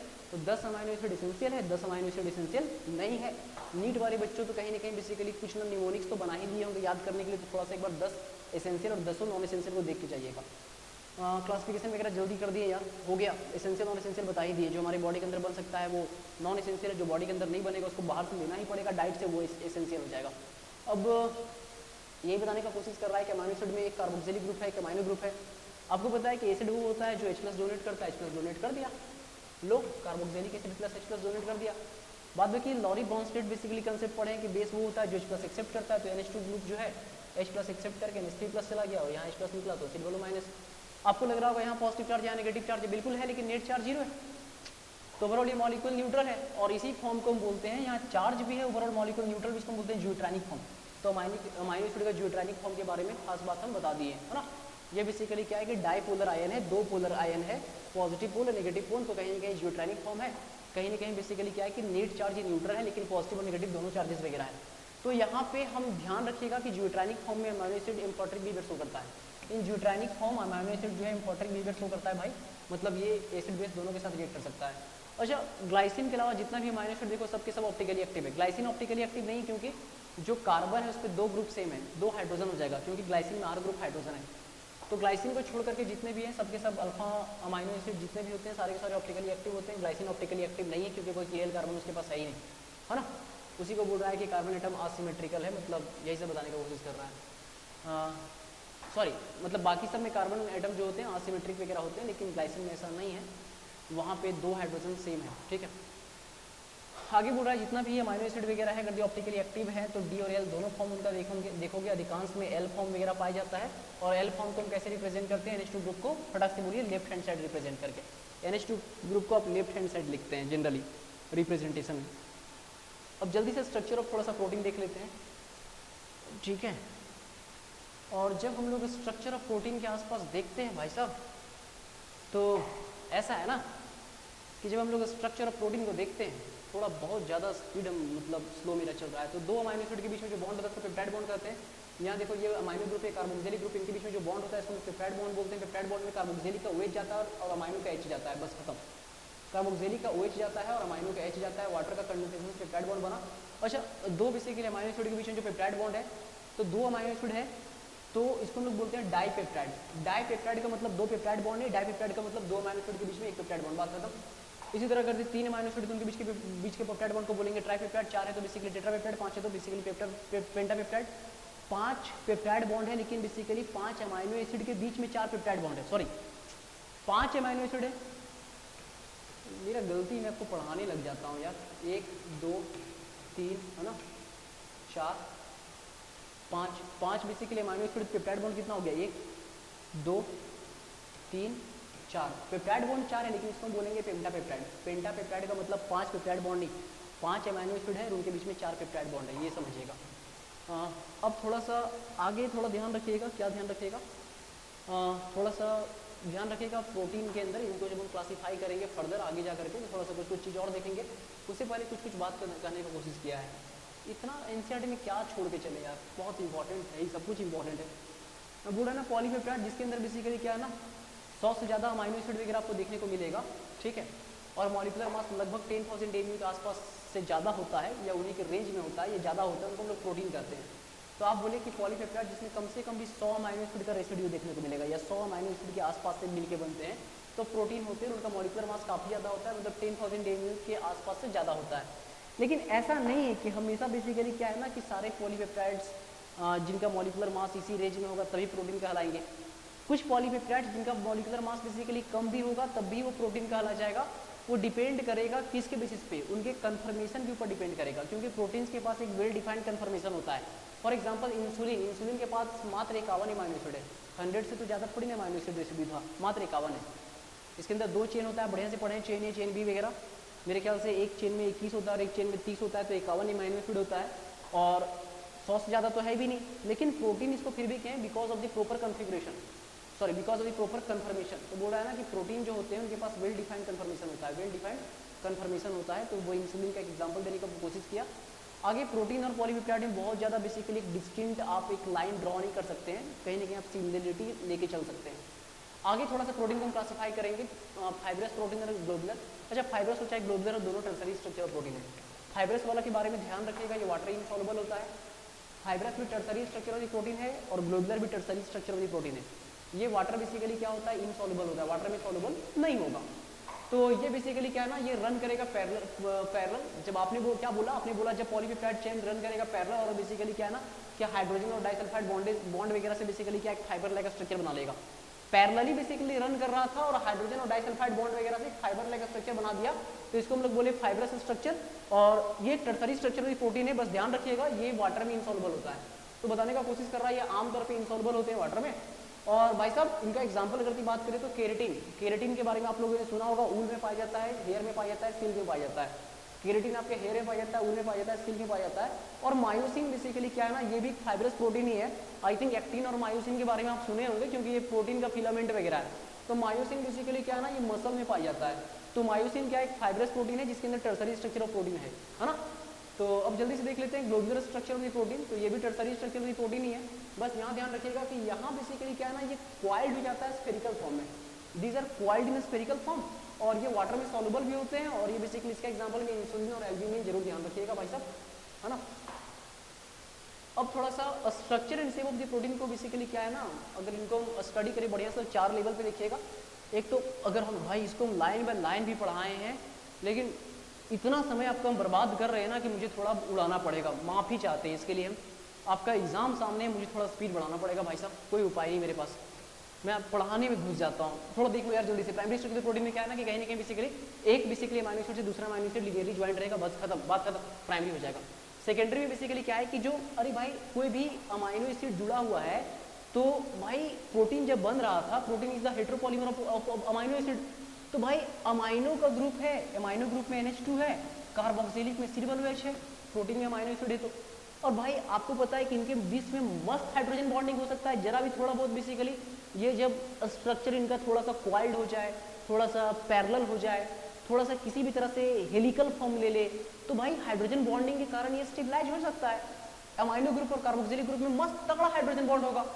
तो ऐसा है ना कि इनके पास देखो फॉर एग्जांपल दिख रहा है कि देखो ये कार्बोक्सिलिक और ये अमाइनो ग्रुप है, इनके बीच में हाइड्रोजन बॉन्ड, कार्बोक्सिलिक और बेसिकली क्या अमाइनो ग्रुप, इनके बीच में हाइड्रोजन बॉन्ड, कार्बोक्सिलिक और अमाइनो ग्रुप यहाँ दिख नहीं रहा है, ये एक से दिख रहा है, इनके बीच में हाइड्रोजन बॉन्ड, यहाँ कार्बोक्सिलिक और यहाँ अमाइनो, इनके बीच में मस्त हाइड्रोजन बॉन्ड दिख रहा है, यहाँ भी कार्बोक्सिलिक और यहाँ अमाइनो, इनके बीच में हाइड्रोजन बॉन्ड। तो हाइड्रोजन बॉन्ड बेसिकली होने के कारण ये जो है इनका स्ट्रक्चर थोड़ा सा हेलिकल भी हो जाएगा, तब भी स्टेबलाइज रह जाएगा, इस बात को ध्यान रखिएगा। और इन्हीं को हम लोग बोलते हैं सेकेंडरी स्ट्रक्चर प्रोटीन। तो सेकेंडरी स्ट्रक्चर प्रोटीन जो है वो हेलिकल भी हो सकता है या बेसिकली ये सीट के जैसा फैला भी हो सकता है। दिस कैन भी हो जाएगा like beta pleated seat like structure, ये स्ट्रेच भी हो सकता है। और ये स्टेबलाइज फिर भी किसके कारण हो जा रहा है, because of the hydrogen bonding. बोलोगे यहाँ पे हाइड्रोजन बॉन्डिंग दिखाना मास्टर, क्यों भाग रहे हो, दिखाई दो, कोई नहीं पूछेगा यार क्या मतलब समय बर्बाद कर रहे हो। ये ना NH ग्रुप दिख रहा है और ये कार्बोक्सिलिक ग्रुप दिख रहा है, इनके बीच में हाइड्रोजन बॉन्डिंग डॉटेड लाइन से। और देख लो ना ये कार्बोक्सिलिक ग्रुप और NH ग्रुप है, इनके बीच में हाइड्रोजन बॉन्ड, दैट इज ये कार्बोक्सिलिक ग्रुप एसिड ग्रुप है और NH ग्रुप अमाइनो ग्रुप है, इनके बीच में हाइड्रोजन बॉन्ड। तो हाइड्रोजन बॉन्ड के कारण ये स्ट्रेच हो गया, खिंचा गया और एकदम सीट के जैसा फैल गया। तो इसको हम बोलते हैं beta pleated seat like structure. चाहे ये हेलिक्स स्ट्रक्चर हो जाएगा, दैट इज अल्फा हेलिक्स हो, और ये हेलिक्स हो, चाहे basically beta pleated seat like structure हो, दोनों का दोनों बेसिकली क्या है सेकेंडरी स्ट्रक्चर प्रोटीन है। और इसको बोल रहा है ना कि इसमें राइट हैंड हेलिक्स जो होता है राइट हैंडेड स्क्यू के फॉर्म में होता है। थोड़ा समय बर्बाद नहीं करते हैं, जल्दी निकालते हैं यार, है ना। ये भगवान, जल्दी जल्दी। अच्छा, अभी आप आगे जाकर के देखोगे कि इनका बेसिकली क्या है ना कि फर्दर इनमें और ज़्यादा बेसिकली क्या है ना कि इनके अंदर बेसिकली क्या है ना कि और ज़्यादा बेसिकली कॉइलिंग वगैरह हो सकता है, और सेकेंडरी की जगह टर्सरी स्ट्रक्चर भी देखेंगे, और वो सब स्ट्रक्चर जो है चाहे सेकेंडरी स्ट्रक्चर हो चाहे टर्सरी स्ट्रक्चर हो, ये सब बेसिकली क्या है ना hydrogen bond, disulphide linkage, van der Waals और इलेक्ट्रोस्टैटिक फोर्स ऑफ अट्रैक्शन से स्टेबलाइज रहता है। ठीक है, तो जो सेकेंडरी स्ट्रक्चर है या टर्सरी स्ट्रक्चर है, ये खिंचा के स्प्रेड होकर के ये सेकेंडरी स्ट्रक्चर एकदम एकदम एक्सटेंड हो गया थी, मतलब सॉरी ये सीड लाइक स्ट्रक्चर के फॉर्म में, या हेलिकल स्ट्रक्चर है बेसिकली हेलिकल फॉर्म में, ये एकदम मुड़ गया यार, हेलिकल फॉर्म में भी स्टेबलाइज है, एकदम मुड़ उड़ के बेसिकली स्टेबलाइज है। क्यों? Because of basically hydrogen bond. तो यहाँ हाइड्रोजन बॉन्ड दिख रहा है, कहीं कहीं आप टर्सरी स्ट्रक्चर वगैरह में आप डाइसल्फाइड लिंकेज देखोगे, कहीं वंडरवाल देखोगे, कहीं इलेक्ट्रोस्टैटिक फोर्स ऑफ अट्रैक्शन देखोगे, तो ये सब चीज़ है जो कहीं ना कहीं इनको स्टेबलाइज कर रहा होगा। क्वाटरनरी स्ट्रक्चर अगर देखोगे तो बेसिकली वहाँ पे 2 या 2 से ज़्यादा पॉलीपेप्टाइड का चेन को देखोगे, तो उनको हम लोग एक सब यूनिट्स के फॉर्म में देखोगे। यहाँ साफ साफ बोल रहा है ना जल्दी से यार, बोल रहा है ना कि some of the proteins are compose of 2 या 2 से ज़्यादा पॉलीपेप्टाइड चेन, मतलब पॉलीपेप्टाइड का अलग अलग चेन ही देखने को मिलेगा, मतलब उसके अंदर सब यूनिट्स देखने को मिलेंगे, मतलब इनके पास सब यूनिट्स देखने को मिलेंगे। और ये जो स्पेशल अरेंजमेंट है सब यूनिट्स का भाई एक दूसरे के रिस्पेक्ट में, इसी को हम लोग बोलते हैं क्वाटरनरी स्ट्रक्चर। बात खत्म, जल्दी जल्दी जल्दी, अरे जल्दी भाई जल्दी करो। ये प्राइमरी स्ट्रक्चर है, मतलब अमाइनो एसिड लिनियरली ज्वाइंट है। ये सेकेंडरी में देखो हेलिक्स हो गया, टर्सरी में ये हेलिक्स और बढ़ गया, क्वाटरनरी में देखो देखो ये एक सब यूनिट एक आध ले लेना, ये अगला कोई सब यूनिट्स ले लेना, ये कोई सब यूनिट्स ले लेना, इधर कोई एक और सब यूनिट्स ले लेना, मतलब 3-4 सब यूनिट्स के फॉर्म में इसके अंदर देखोगे। बात खत्म, ठीक है। और इनका स्टेबिलिटी के पीछे का रीजन तुम लोग बोल दिया कि डाइसल्फाइड, वंडरवाल, हाइड्रोजन बॉन्ड, मतलब electrostatic force of attraction. Main reason तो बेसिकली जल्दी बोलो ना, हाइड्रोजन बॉन्ड ही मेन रीजन होता है। यहाँ देखो ये प्राइमरी स्ट्रक्चर है, थोड़ा सा इसको 3D में दिखाने का कोशिश किया है बॉल मॉडल से। एक कार्बन के साथ एक अमाइनो ग्रुप होगा, कार्बोक्सिलिक ग्रुप होगा, हाइड्रोजन ग्रुप होगा और आर ग्रुप होगा। तो एक अमाइनो एसिड फिर अगला से जुड़ा हुआ है तो प्राइमरी। सेकेंडरी में यही चीज़ हेलिकल फॉर्म हो जाएगा। टर्सरी में एक आप सब यूनिट्स के जैसा दिख रहा है, क्वाटरनरी में देखो 4 सब यूनिट्स दिख रहा है। देखो तो इस क्वाटरनरी में 4 सब यूनिट्स दिख रहा है, देखो 2 ब्लू टाइप और 2 येलो टाइप। थोड़ा सा जल्दी निकलते हैं, थोड़ा सा जल्दी करो भाई। अच्छा, डीनेचुरेशन प्रोटीन, प्रोटीन का बेसिकली जो नेचुरल स्ट्रक्चर होता है ना, प्रोटीन का जो नेचुरल स्ट्रक्चर होता है, अगर प्रोटीन का जो नेचुरल स्ट्रक्चर होता है अगर वो डिस्ट्रॉय हो जाएगा तो उसी को हम लोग बोलेंगे डीनेचुरेशन। अब मान के चलो प्रोटीन जो था वो बेसिकली सेकेंडरी फॉर्म में था या टर्सरी फॉर्म में था, उसमें डाइसल्फाइड बॉन्ड था, हाइड्रोजन बॉन्ड था, वंडरवाल था, तो इस तरह से बेसिकली वो स्टेबलाइज था। अब मान के चलो कि आपने पीएच चेंज कर दिया या आपने हाई टेम्परेचर में हीट कर दिया, तो वो जो वीक इंट्रैक्शन थे वो वीक इंट्रैक्शन टूट गए, तो उसका बेसिकली क्या है ना कि उनका नेचुरलिटी जो है तो वो डिस्ट्रॉय हो गया, और उसी को हम लोग बोलते हैं डीनेचुरेशन ऑफ द प्रोटीन। तो डीनेचुरेशन में क्या होता है ना कि जो वीक बॉन्ड है वो टूटते हैं। पेप्टाइड बॉन्ड का कुछ नहीं होगा भैया, क्योंकि पेप्टाइड बॉन्ड एक कोवेलेंट बॉन्ड है, स्ट्रॉन्ग बॉन्ड है। तो हम पूछेंगे डीनेचुरेशन ऑफ प्रोटीन में कौन स्ट्रक्चर डिस्ट्रॉय नहीं होगा, बोलिएगा प्राइमरी। क्या बोलिएगा? प्राइमरी। बात खत्म। तो बोल रहा है ना protein found in biological system with unique 3 dimensional structure. हाँ, समझ में आ रहा है कि भाई साहब यूनिक 3 डायमेंशनल स्ट्रक्चर होता है, इसीलिए उसका बायोलॉजिकल एक्टिविटी होता है, कहीं ना कहीं एंजाइम वगैरह को रिफर भी कर रहा है, और उसी को हम लोग बोलते हैं नेटिव स्ट्रक्चर प्रोटीन बोलते हैं। ठीक है। अब बोल रहा है ना कि अगर किसी भी कारण से नेटिव स्ट्रक्चर जो है वो बेसिकली फिजिकल चेंज या केमिकल चेंज या टेम्परेचर या पीएच वगैरह में चेंज वगैरह कर दो और उनका हाइड्रोजन बॉन्ड वगैरह मतलब डिस्टर्ब वगैरह हो जाए, जब हाइड्रोजन बॉन्ड डिस्टर्ब हो गया तो वंडरवाल वगैरह का औकात ही क्या है, वो तो और कमजोर है ना। तो इसके कारण बेसिकली क्या है, जो ग्लोब्यूल्स जो बना था वो अनफोल्ड हो जाएगा, या हेलिक्स जो बना था वो अनकॉइल्ड हो जाएगा। ग्लोब्यूल्स मतलब क्या, टर्सरी स्ट्रक्चर भी बेसिकली अनफोल्ड हो सकता है ना। हेलिक्स मतलब क्या, सेकेंडरी स्ट्रक्चर भी अनकॉइल्ड हो सकता है। तो सेकेंडरी टर्सरी स्ट्रक्चर जो होता है वो डिस्ट्रॉय हो सकता है, वो प्राइमरी में कन्वर्ट हो जाएगा। तो प्रोटीन जो है वो अगर सेकेंडरी और टर्सरी के कारण उसका बायोलॉजिकल एक्टिविटी था तो वो सेकेंडरी और टर्सरी स्ट्रक्चर के बेसिकली लॉस करने के कारण उसका बायोलॉजिकल एक्टिविटी भी लॉस हो जाएगा। अरे बात खत्म भाई, इसी को डीनेचुरेशन ऑफ द प्रोटीन कहते हैं। जल्दी आ जाओ यार। वही बोल रहा है डीनेचुरेशन के समय क्या है कि सेकेंडरी और टर्सरी जो स्ट्रक्चर है वो डिस्ट्रॉय हो जाता है, लेकिन प्राइमरी स्ट्रक्चर में कुछ फर्क नहीं पड़ता है, क्योंकि वहाँ पे पेप्टाइड बॉन्ड है जो कि स्ट्रॉन्ग बॉन्ड है, वीक बॉन्ड नहीं है। आगे इसका एग्जांपल बोल रहा है कि एक वाइट का कोगुलेशन या फिर बॉइलिंग करने पे ये एक डीनेचुरेशन ऑफ द प्रोटीन का एग्जांपल है, या फिर बेसिकली मिल्क का कर्डलिंग हो जाना, ये भी कहीं ना कहीं एक डीनेचुरेशन को रिप्रेजेंट कर रहा है। थोड़ा सा जल्दी से आगे बढ़ते हैं। अब इंजाइम के बारे में यहाँ क्या पढ़ोगे, आप खूब इंजाइम के बारे में पढ़ चुके हो, लेकिन फिर भी सुन लो। इंजाइम एक बायोकैटलिस्ट है, कहाँ लिखा है बायोकैटलिस्ट। इंजाइम के बारे में समझते हो कि ये रेट ऑफ रिएक्शन को अच्छा खासा बढ़ा देता है। इंजाइम जो है एक बायोकैटलिस्ट है, और इसके बारे में हमेशा इंजाइम और always specific in nature. Enzyme के बारे में ये ध्यान रखना पड़ेगा ना कि इंजाइम एक पार्टिकुलर पीएच में काम करता है, इंजाइम एक पार्टिकुलर टेम्परेचर में काम करता है। हमारी ह्यूमन बॉडी में बात करें तो 37 डिग्री सेल्सियस मस्ट टेम्परेचर है। 37 डिग्री सेल्सियस मतलब कहीं ना कहीं बेसिकली अगर बात करें तो 310 केल्विन के आसपास में हमारा बॉडी में बढ़िया से काम करेगा। यही सब बताने का कोशिश किया होगा। बाकी इंजाइम का जो नेमिंग है, वो कभी बेसिकली उसके फंक्शन के बेसिस पे बेसिकली नेमिंग पड़ेगा, कभी किसी केमिकल रिएक्शन के बेसिस पे उसका नेमिंग पड़ जाएगा। तो यही सब चीज़ है, ठीक है। और तो मेरे ख्याल से कुछ खास दम वाली बात नहीं है, बस ध्यान रखिएगा एंजाइम जो होता है ट्रांजिशन एनर्जी को घटाता है, दैट इज एक्टिवेशन एनर्जी को घटाता है, एक अल्टरनेट पाथ प्रोवाइड करता है और रिएक्शन का इक्विलिब्रियम वगैरह को शिफ्ट नहीं करता है, जितना फॉरवर्ड बढ़ाएगा उतना बैकवर्ड बढ़ाएगा। ये सब तमाम बातें तुम पढ़ चुके हो यार, अभी केमिकल काइनेटिक्स में फिर देखोगे, सरफेस केमिस्ट्री में देखोगे, एंजाइम ही एंजाइम देखोगे। चलो जल्दी करो, और बायो में तुम्हें एंजाइम दिखता होगा। यहाँ पे एक एग्जांपल दिखाने का कोशिश किया है ना कि देखो भाई एंजाइम कितना सिग्निफिकेंट रोल प्ले करता है। बोल रहा है ना कि सपोज दैट सुक्रोज का जो हाइड्रोलाइसिस ही है, बिना एंजाइम का करेंगे तो एक्टिवेशन एनर्जी कितना है 6.22 किलो जूल है। लेकिन जब हम बेसिकली क्या है ना कि जो सुक्रोज का जो हाइड्रोलाइसिस है उसमें जो हम एंजाइम जो सुक्रेज एंजाइम है अगर जो उसको ले लिए, सुक्रेज एंजाइम को ले लिए तो भाई 6.22 किलो जूल की जगह 2.15 किलो जूल में काम चल जाएगा। मतलब जहाँ पे 1220 जूल एनर्जी लग रहा था एक मोल के लिए हाइड्रोलाइज करने के लिए, वहाँ 2150 जूल बेसिकली एनर्जी पर मोल में काम चल जाएगा। आप समझ रहे हैं, जहाँ 6200 के आसपास जूल एनर्जी लग रहा था। तो यार समय बर्बाद कर देता हूँ यार, बहुत गलती मेरा। विटामिन के बारे में बात कर लेते हैं ना।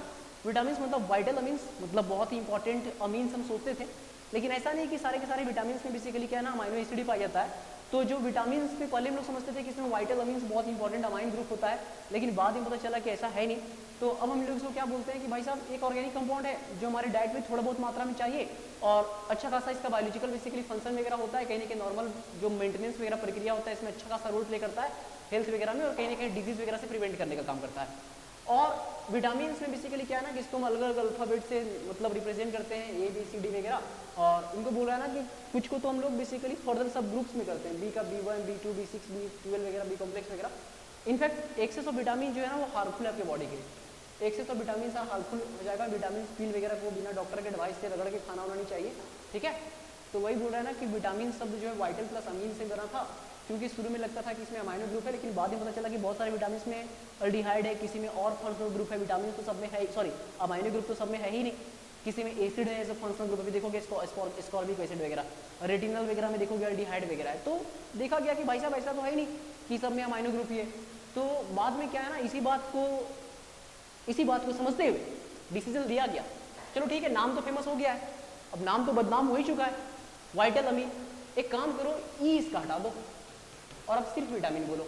अरे ठीक है, बस इतना फालतू बात कर रहे हैं यार, जल्दी से बात करते हैं। क्लासिफिकेशन ऑफ विटामिन को क्लासिफाई करेंगे वाटर सॉल्युबल, फैट सॉल्युबल, ऐसा विटामिन जो हमारे बॉडी में बेसिकली क्या है ना कि वाटर में सॉल्युबल होकर के यूरिन वगैरह की हेल्प से एक्सक्रीट वगैरह हो जाएगा, उसको हम बोलेंगे वाटर सॉल्युबल विटामिन। और वो विटामिन जो बेसिकली हमारी बॉडी के अंदर हमारे टिश्यू वगैरह में, एडिपोज वगैरह में, फैट वगैरह में डिपोजिट रह जाए, जब रिक्वायर्ड होगा तब मिलते रहेगा, उसको बोलेंगे फैट सॉल्युबल। तो फैट सॉल्युबल विटामिन आपके बॉडी में क्या क्या भाई साहब, ए डी ई के फैट सॉल्युबल और बी और सी वाटर सॉल्युबल है। वाटर सॉल्युबल है तो पेशाब से निकल जाएगा, तो कहीं ना कहीं बेसिकली क्या है कि हमें रेगुलरली बाहर से लेना ही पड़ेगा, ठीक है ना। तो जल्दी से बोलिएगा कि वाटर सॉल्युबल विटामिन जो है must supply regularly in diet, क्योंकि वो कहीं ना कहीं हमारी बॉडी से एक्सक्रीट कर जाएगा यूरिन वगैरह के फॉर्म में, स्टोर्ड वगैरह नहीं रहता है, सिर्फ और सिर्फ water soluble vitamin B complex ही स्टोर्ड रहता है हमारी बॉडी में, ठीक है ना। तो वही सब अब थोड़ा सा जल्दी से देख लेते हैं। जल्दी से क्या देखते हैं भाई साहब, जल्दी से देखते हैं हम लोग थोड़ा सा कुछ विटामिन, उनके सोर्स और डिफिशियंसी। सोर्स आप पढ़ लीजिएगा, बस विटामिन ए का बेसिकली थोड़ा सा डिफिशियंसी बता रहे हैं। एक तो डिफिशियंसी हर बच्चा जानता है क्या, नाइट ब्लाइंडनेस, और दूसरा जेरोथेलमिया दैट इज कॉर्निया का हार्डनिंग। विटामिन B1 इसको हम लोग थायमिन भी इसका केमिकल नेम है, इसमें होता है बेरी होता है ना, थोड़ा ये ध्यान रखिएगा। B2 वाला जो है बड़ा इंपॉर्टेंट है, इसका नाम है राइबोफ्लेविन, केमिकल नेम रटना पड़ेगा, और काइलोसिस होता है, मतलब किनारे एकदम सूखा फिसलिंग हो जाएगा corner of the basically mouth portion में। और यहाँ सबसे खास बात है इतना ही नहीं होगा, आपका डाइजेस्टिव डिसऑर्डर भी हो जाएगा और स्किन वगैरह में बर्निंग सेंसेशन वगैरह भी हो जाएगा। तो vitamin B2 that is riboflavin की कमी के कारण काइलोसिस होगा, that is fissuring at the mouth portion corner में।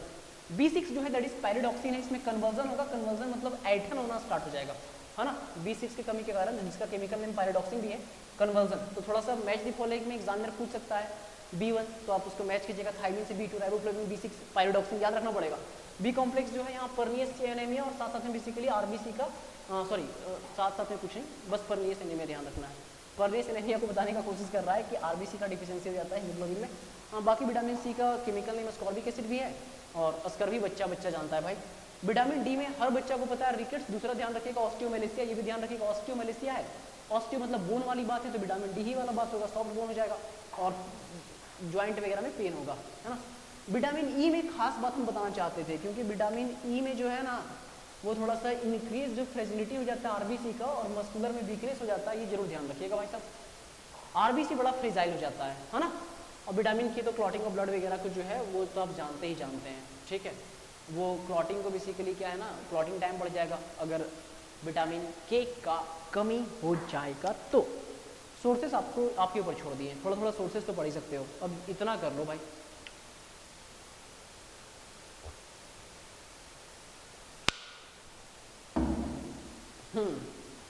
न्यूक्लिक एसिड, इसमें क्या बात करें, आप तो खूब बढ़िया से पढ़े। न्यूक्लिक एसिड अब थोड़ा जल्दी फास्ट करेंगे। कितना टाइम बचा मेरे पास कैमरा का? अभी है यार 42 मिनट है, लेकिन जल्दी कर देते हैं, है ना। मतलब मेरा वीडियो जो है वो लगभग शायद 65-70 मिनट के आसपास रिकॉर्ड हो गया होगा।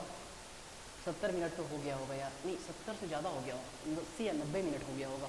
जल्दी करता हूँ भाई, बहुत समय चला गया। न्यूक्लिक एसिड क्या है? तो केमिकली आप खूब इसको बायोलॉजी में पढ़ते हैं, और मैं नीट के बच्चों के लिए पढ़ा रहा हूँ तो मैं इस टॉपिक को स्किप भी कर सकता हूँ। लेकिन चलिए जल्दी जल्दी बात कर देते हैं, याद दिला देते हैं आपको। तो आप पढ़े होंगे कि न्यूक्लिक एसिड क्या है, पॉलीमर है किसका। फटाक से मैं आपको बस याद दिलाऊंगा जो आप पढ़े। न्यूक्लिक एसिड पॉलीमर है किसका? जल्दी से बोलो, न्यूक्लियोटाइड का। किसका? न्यूक्लियोटाइड का। अब न्यूक्लियोटाइड में क्या होता है? एक पेंटोज शुगर होता है, एक राइबोज होता है, एक फॉस्फेट ग्रुप होता है, या फॉस्फोरिक एसिड होता है, फॉस्फेट ग्रुप होता है। आगे यह बताने का कोशिश कर रहा है कि भाई साहब आप समझते हैं कि आपका सेल में न्यूक्लियस होता है, न्यूक्लियस के अंदर जेनेटिक मटेरियल होता है, डीएनए आरएनए वगैरह, जो हेरिडिटी के लिए रिस्पॉन्सिबल होता है, मतलब कैरेक्टर का एक जनरेशन से अगले जनरेशन में ट्रांसमिशन के लिए इंपॉर्टेंट होता है, ये सब बताने का कोशिश कर रहा है। तो जो न्यूक्लिक एसिड है, डीएनए और आरएनए वगैरह, है ना, ये सब बताने का कोशिश कर रहा है। अब बताने का कोशिश कर रहा है कि जो भी न्यूक्लिक एसिड है वो पॉलीमर है न्यूक्लियोटाइड का। और न्यूक्लियोटाइड के अंदर बेसिकली क्या है ना, न्यूक्लियोटाइड के अंदर 3 चीज़ पाई जाता है। एक तो न्यूक्लियोटाइड के अंदर एक तो बेसिकली पाया जाता है पेंटोज शुगर। पेंटोज शुगर मतलब 5 कार्बन का शुगर, पेंटोज शुगर, और वो बेसिकली अल्डिहाइड या फंक्शनल ग्रुप होता है, दैट इज अल्डो ग्रुप है, अल्डो शुगर, अल्डो पेंटोज है, अल्डो पेंटोज।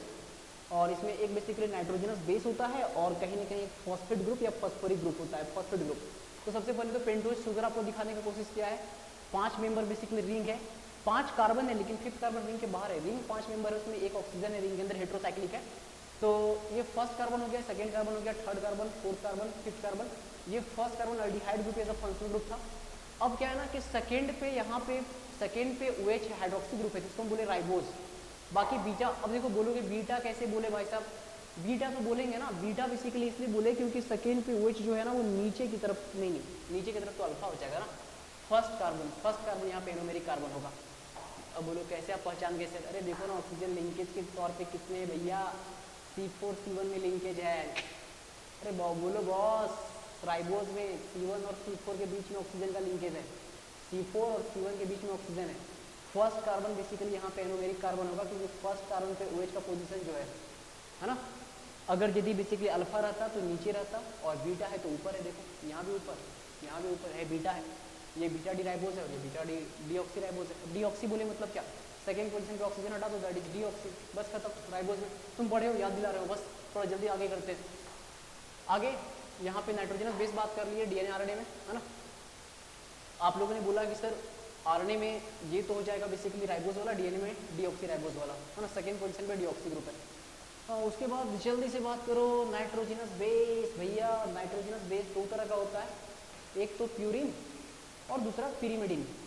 तो पिरीमिडिन के अंदर बेसिकली देखेंगे, प्यूरिन के अंदर एजी है, दैट इज एडेनिन है और गुआनिन है। पिरीमिडिन के अंदर साइटोसिन, यूरासिल और थाइमिसिन है। साइटोसिन हो जाएगा, यूरासिल और थाइमिन है ना।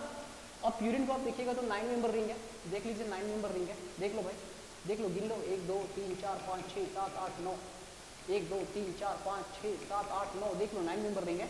बाकी बाईसाइक्लिक है, 2 साइकिल है। अच्छा, रिंग के अंदर 4 नाइट्रोजन है, देखो 1 nitrogen, 2 nitrogen, 3 nitrogen, 4 nitrogen, ring के अंदर 4 नाइट्रोजन, है ना। रिंग के अंदर 4 नाइट्रोजन है। बाकी दोनों में बेसिकली क्या है कि एक NH2 ग्रुप रिंग के बाहर है, एक NH2 ग्रुप रिंग के बाहर है।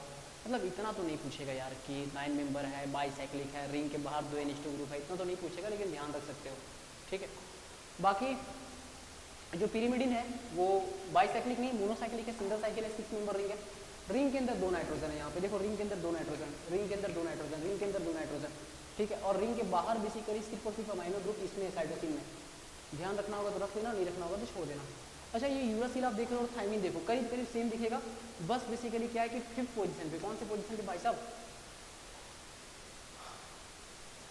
फिफ्थ पोजीशन पे, कौन सा पोजीशन पे, फिफ्थ पोजीशन पे जब मिथाइल ग्रुप लग जाएगा, कौन सा ग्रुप लग जाएगा, मिथाइल ग्रुप लग जाएगा, कौन सा ग्रुप लग जाएगा भाई साहब, मिथाइल ग्रुप।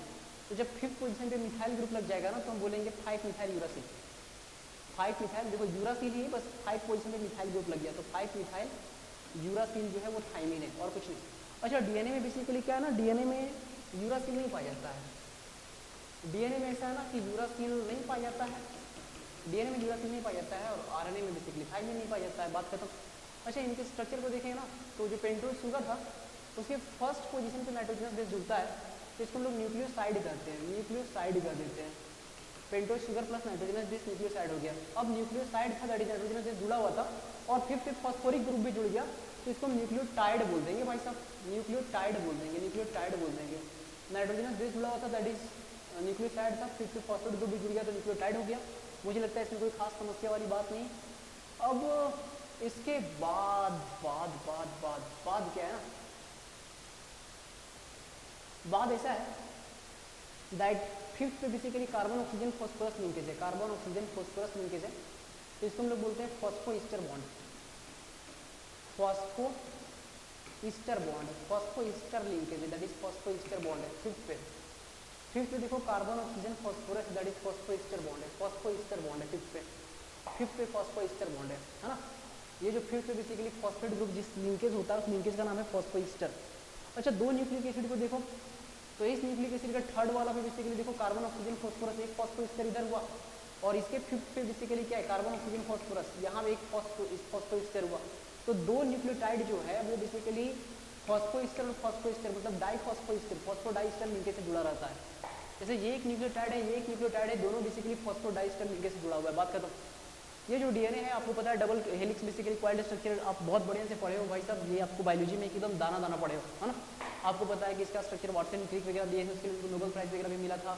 ये दोनों बेसिकली जो है ना दोनों का दोनों जो चेन है वो एंटी पैरेलल होता है, मतलब एक 5 डैश से 3 डैश अगर दी रन कर रहा है तो दूसरा जस्ट उल्टा, मतलब एक अगर इस डायरेक्शन से आ रहा है तो दूसरा जस्ट उल्टा, मतलब दोनों का दोनों मतलब एंटी पैरेलल होता है और कम्प्लीमेंट्री होता है। कम्प्लीमेंट्री मतलब देखो यहाँ पे गुआनिन है, गुआनिन क्या था प्यूरिन था और इधर बेसिकली साइटोसिन, ये क्या पिरिमिडिन है, यहाँ एडिनिन है, एडिनिन क्या है प्यूरिन है, इधर थाइमिन है क्या पिरिमिडिन है, तो प्यूरिन के साथ बेसिकली उसी पोजीशन पे कम्प्लीमेंट्री पोजीशन पे बेसिकली पिरिमिडिन आएगा।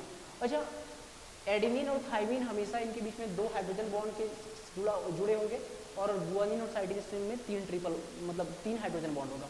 तो एडिनिन और थाइमिन के बीच में हमेशा 2 बेसिकली हाइड्रोजन बॉन्ड होगा और गुआनिन और साइटोसिन में हमेशा 3 हाइड्रोजन बॉन्ड होगा, बात खत्म। अच्छा ये हम लोग सेकेंडरी स्ट्रक्चर ऑफ डीएनए देख रहे हैं, वैसे डीएनए का डजन ऑफ स्ट्रक्चर होता है, हम लोग उतना पढ़ना उड़ना नहीं है। बाकी जो आरएनए है, आरएनए का बेसिकली आपको आप सिंगल स्टैंडर्ड फॉर्म ही देखेंगे, हेलिकल फॉर्म वगैरह तो देखेंगे, डबल हेलिक्स वगैरह नहीं देखेंगे। हाँ कभी कभी बेसिकली क्या है ना कि आरएनए में भी कभी कभी बेसिकली क्या हो जाता है कि कभी कभी आरएनए के अंदर जो सिंगल स्ट्रैंड है कभी कभी वहाँ भी फोल्डिंग हो जाता है, ठीक है ना। लेकिन हमें आरएनए का single basically structure single helix ही पढ़ना है। डीएनए जो होता है डबल हेलिकल स्ट्रक्चर होता है। खैर आरएनए का थोड़ा सा टाइप पढ़ेंगे, 3 तरह का, मैसेंजर आरएनए, राइबोसोमल आरएनए और ट्रांसफर आरएनए। बात हो गया खत्म भैया, एकदम खत्म।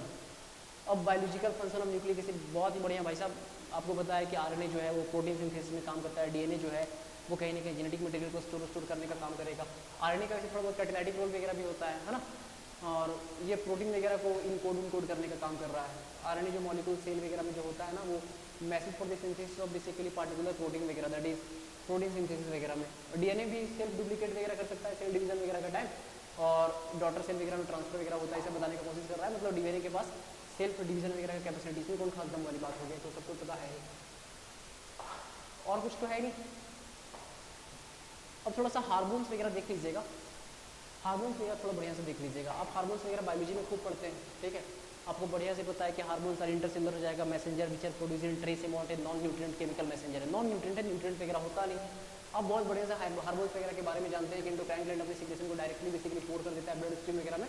बस इसमें मैं थोड़ा सा जोर देना चाहूँगा आयोडीन वाला, सॉरी ये आपका जो थायराइड ग्लैंड का जो सिक्रेशन होता है ना उसमें थोड़ा सा हम बात करेंगे कि टायरोसिन जो होता है ना, आयोडीन और टायरोसिन दोनों होता है शायद, मैं उसमें थोड़ा सा आना चाहूँगा। जो थायरोक्सिन हार्मोन होता है ना, ये जो निकलता है आपका थायराइड ग्लैंड से, वो टायरोसिन और आयोडीन का डेरिवेटिव होता है, बस उसमें थोड़ा सा जोर देना चाहेंगे और कुछ खास दम वाली बात नहीं। तो ये बोल रहा है ना कि केमिकल नेचर पे हार्मोन जो होते हैं स्टेरॉइड भी हो सकते हैं, प्रोटीनेशियस भी हो सकते हैं, दैट इज पेप्टाइड वाले भी हो सकते हैं।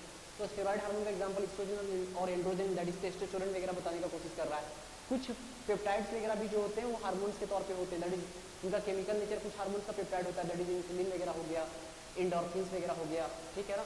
कुछ अमाइनो एसिड डेरिवेटिव भी होते हैं, जैसे इपिनेफ्रिन वगैरह जो है, इपिनेफ्रिन वगैरह में अमाइनो एसिड का डेरिवेटिव होता है, या फिर नॉर एपिनेफ्रिन। अरे इपिनेफ्रिन क्या हो जाएगा, आई थिंक एड्रेनलिन, और नॉर एपिनेफ्रिन क्या हो जाएगा, नॉर एड्रेनलिन। पूरा समय बर्बाद कर रहे हैं आपका, है ना। तो हार्मोन्स के बारे में बोल रहा है ना कि इनका बहुत सारा फंक्शन वगैरह हो, मतलब बहुत लेट ले लिया यार, इसके मुझे 1-1.25 घंटा में खत्म कर देना चाहिए था। वही बोल रहा है ना कि आपकी बॉडी में ग्लूकोज का लेवल को मेंटेन करता है ग्लूकाजोन और इंसुलिन दोनों, है ना। आगे बोल रहा है ना कि कहीं ना कहीं एपिनेफ्रिन या नोरेपिनेफ्रिन है, हमें एक्सटर्नल रिस्पॉन्स के लिए तैयार करता है इमरजेंसी सिचुएशन वगैरह के लिए। ग्रोथ हार्मोन और सेक्स हार्मोन जो है ना, ग्रोथ और डेवलपमेंट में इनका रोल होता है। थायरोक्सिन प्रोड्यूस होता है थायराइड ग्लैंड में, इसके बारे में हम खास बात बताना चाह रहे थे कि जो थायरोक्सिन है ना, थायरोक्सिन इसको टिक कर लीजिएगा क्योंकि आप बायोलॉजी में इसको नहीं पढ़ते होंगे। ये थायराइड ग्लैंड में जो प्रोड्यूस होता है थायरोक्सिन, ये आयोडिनेटेड डेरिवेटिव है किसका, टायरोसिन का, है ना, ये ध्यान रखिएगा, ठीक है ना। आयोडिनेटेड डेरिवेटिव है टायरोसिन का, ठीक है। बाकी लो लेवल अगर थायरोक्सिन का होगा तो लेथर्जिनेस, सॉरी देखोगे हाइपोथायराइडिज्म देखोगे, जिसमें थोड़ा सा कैरेक्टरिस्टिक्स क्या है हाइपोथायराइडिज्म का, लेथर्जिनेस वगैरह देखोगे, ओबेसिटी वगैरह देखोगे। अगर ज़्यादा मात्रा बढ़ जाए तो भी दिक्कत है, हाइपोथायराइडिज्म वगैरह हो जाएगा। तो आयोडीन वगैरह का कमी नहीं होना चाहिए, नहीं तो फिर हाइपोथायराइडिज्म हो जाएगा, थायराइड ग्लैंड जो इनलार्ज हो जाएगा, ग्वाइटर वगैरह का कंडीशन हो जाएगा, है ना। तो हम लोग जो कमर्शियल जो नमक लेते हैं उसमें सोडियम आयोडाइड वगैरह डाल के दिया जाता है ना, टाटा सॉल्ट वगैरह जो हम लोग कहते हैं, उसमें आप हमारे बेसिकली हमारे सॉल्ट में आयोडीन है, तो आयोडाइज सॉल्ट होता है। तो यही सब है, और तो कुछ है नहीं। स्टेरॉइड्स हार्मोन जो है ना, वो एड्रिनल कॉर्टेक्स से प्रोड्यूस होते हैं और गोनाड से, बिल्कुल सही बात है। टेस्टिस से जो निकलता है टेस्टोस्टेरोन वगैरह, फिर एस्ट्रोजन प्रोजेस्टेरोन, सब स्टेरॉइड ही तो है, और एड्रिनल कॉर्टेक्स वाले भी स्टेरॉइड ही होते हैं। तो बोल रहा है ना कि एड्रिनल कॉर्टेक्स से जो हार्मोन निकलते हैं वो भी बड़ा इंपॉर्टेंट रोल प्ले करता है आपके बॉडी में, ठीक है भाई। जैसे बोल रहा है ग्लूकोकॉर्टिकॉइड्स ही कार्बोहाइड्रेट मेटाबॉलिज्म वगैरह को देखता है, उसके बाद जो है इन्फ्लेमेटरी रिएक्शन वगैरह को भी देखता है, और स्ट्रेस वगैरह को भी कंट्रोल करने का काम होता है। ग्लूकोकॉर्टिकॉइड्स के बारे में बताया। फिर मिनरलोकॉर्टिकॉइड्स जो बोल रहा है कि वाटर और सॉल्ट वगैरह का लेवल आपके बॉडी में मेंटेन करता है। वही बोल रहा है कि एड्रिनल कॉर्टेक्स, बोल रहा है ना कि एड्रिनल कॉर्टेक्स जो है अगर यदि बढ़िया से काम नहीं किया ना तो एडिसन डिजीज हो सकता है। तो उसमें बेसिकली क्या है, हाइपोग्लाइसेमिया से कैरेक्टराइज कर सकते हैं, मतलब ग्लूकोज का लेवल भी घट जाएगा अगर एडिसन डिजीज हो जाएगा। तो एडिसन डिजीज का कैरेक्टरिस्टिक्स हाइपोग्लाइसेमिया दिया, और हाइपोथायराइडिज्म का लेथर्जिनेस और ओबेसिटी दिया था, ठीक है। आगे बेसिकली क्या कुछ बता रहा है क्या, जल्दी बोलो, अरे जल्दी बोलो भाई साहब, कहाँ थे हम लोग। हाँ, तो बोल रहा है ना कि एडिसन डिजीज में हाइपोग्लाइसेमिया, वीकनेस और इंक्रीज ससेसिबिलिटी टू स्ट्रेस, मतलब हाइपोग्लाइसेमिया होगा, वीकनेस होगा, स्ट्रेस वगैरह काफ़ी होगा। अब बोल रहा है कि ये जो एडिसन डिजीज है फैटल भी है अगर ये बढ़िया से ट्रीट ना हो तो, है ना। तो अगर ये बढ़िया से ग्लूकोकॉर्टिकॉइड से मिनरलोकॉर्टिकॉइड से अगर इसको ट्रीटमेंट ना मिला तो एडिसन डिजीज अपने आप में फैटल भी है। इस बात को ध्यान रखिएगा, मतलब जानलेवा भी भाई साहब। और कुछ है चचा, नहीं ना। मेरे ख्याल से आगे तो तुम लोग सब कुछ जानते हो कि टेस्टोस्टेरोन वगैरह जो है सेकेंडरी सेक्सुअल कैरेक्टर वगैरह लाता है ना। दैट इज मेल वगैरह में बात करें तो सेकेंडरी सेक्सुअल कैरेक्टर क्या, वॉइस का डीपिंग होना, फेशियल ग्रो और फिजिकल कंस्टिट्यूट वगैरह में, दैट इज सोल्जर वगैरह का बॉर्डनिंग वगैरह हो जाता है। और फीमेल सेक्स हार्मोन जो इस्ट्राडायोल वगैरह है ना। तो इस्ट्राडायोल समझ रहे हो, इस्ट्राडायोल जो है, डायोल मतलब इस्ट्राडायोल जो है ना, आप केमिस्ट्री ने एवरीडे लाइफ में भी देखे हो, ठीक है। ये प्रोजेस्टेरोन एस्ट्रोजन कॉम्बिनेशन के बारे में बोल रहा है। तो इनमें सेकेंडरी से बेसिकली फीमेल कैरेक्टर वगैरह देखने को मिलेगा, दैट इज मेंस्ट्रुएशन साइकिल वगैरह भी से एक आ गया। और प्रोजेस्टेरोन जो है यूट्रस को प्रिपेयर करता है इम्प्लांटेशन के लिए, ठीक है ना। तो पूरा चैप्टर खत्म हो गया भैया, कुछ नहीं छोड़े। डेफिनेटली बहुत लंबा चला गया, लेकिन मेरे ख्याल से मुझे लगता है कि कंटेंट एक दाना भी नहीं छूटा होगा। डेफिनेटली बहुत लंबा चला गया, इसके लिए एक्सट्रीमली सॉरी बॉस। चलिए ठीक है, बेस्ट ऑफ लक।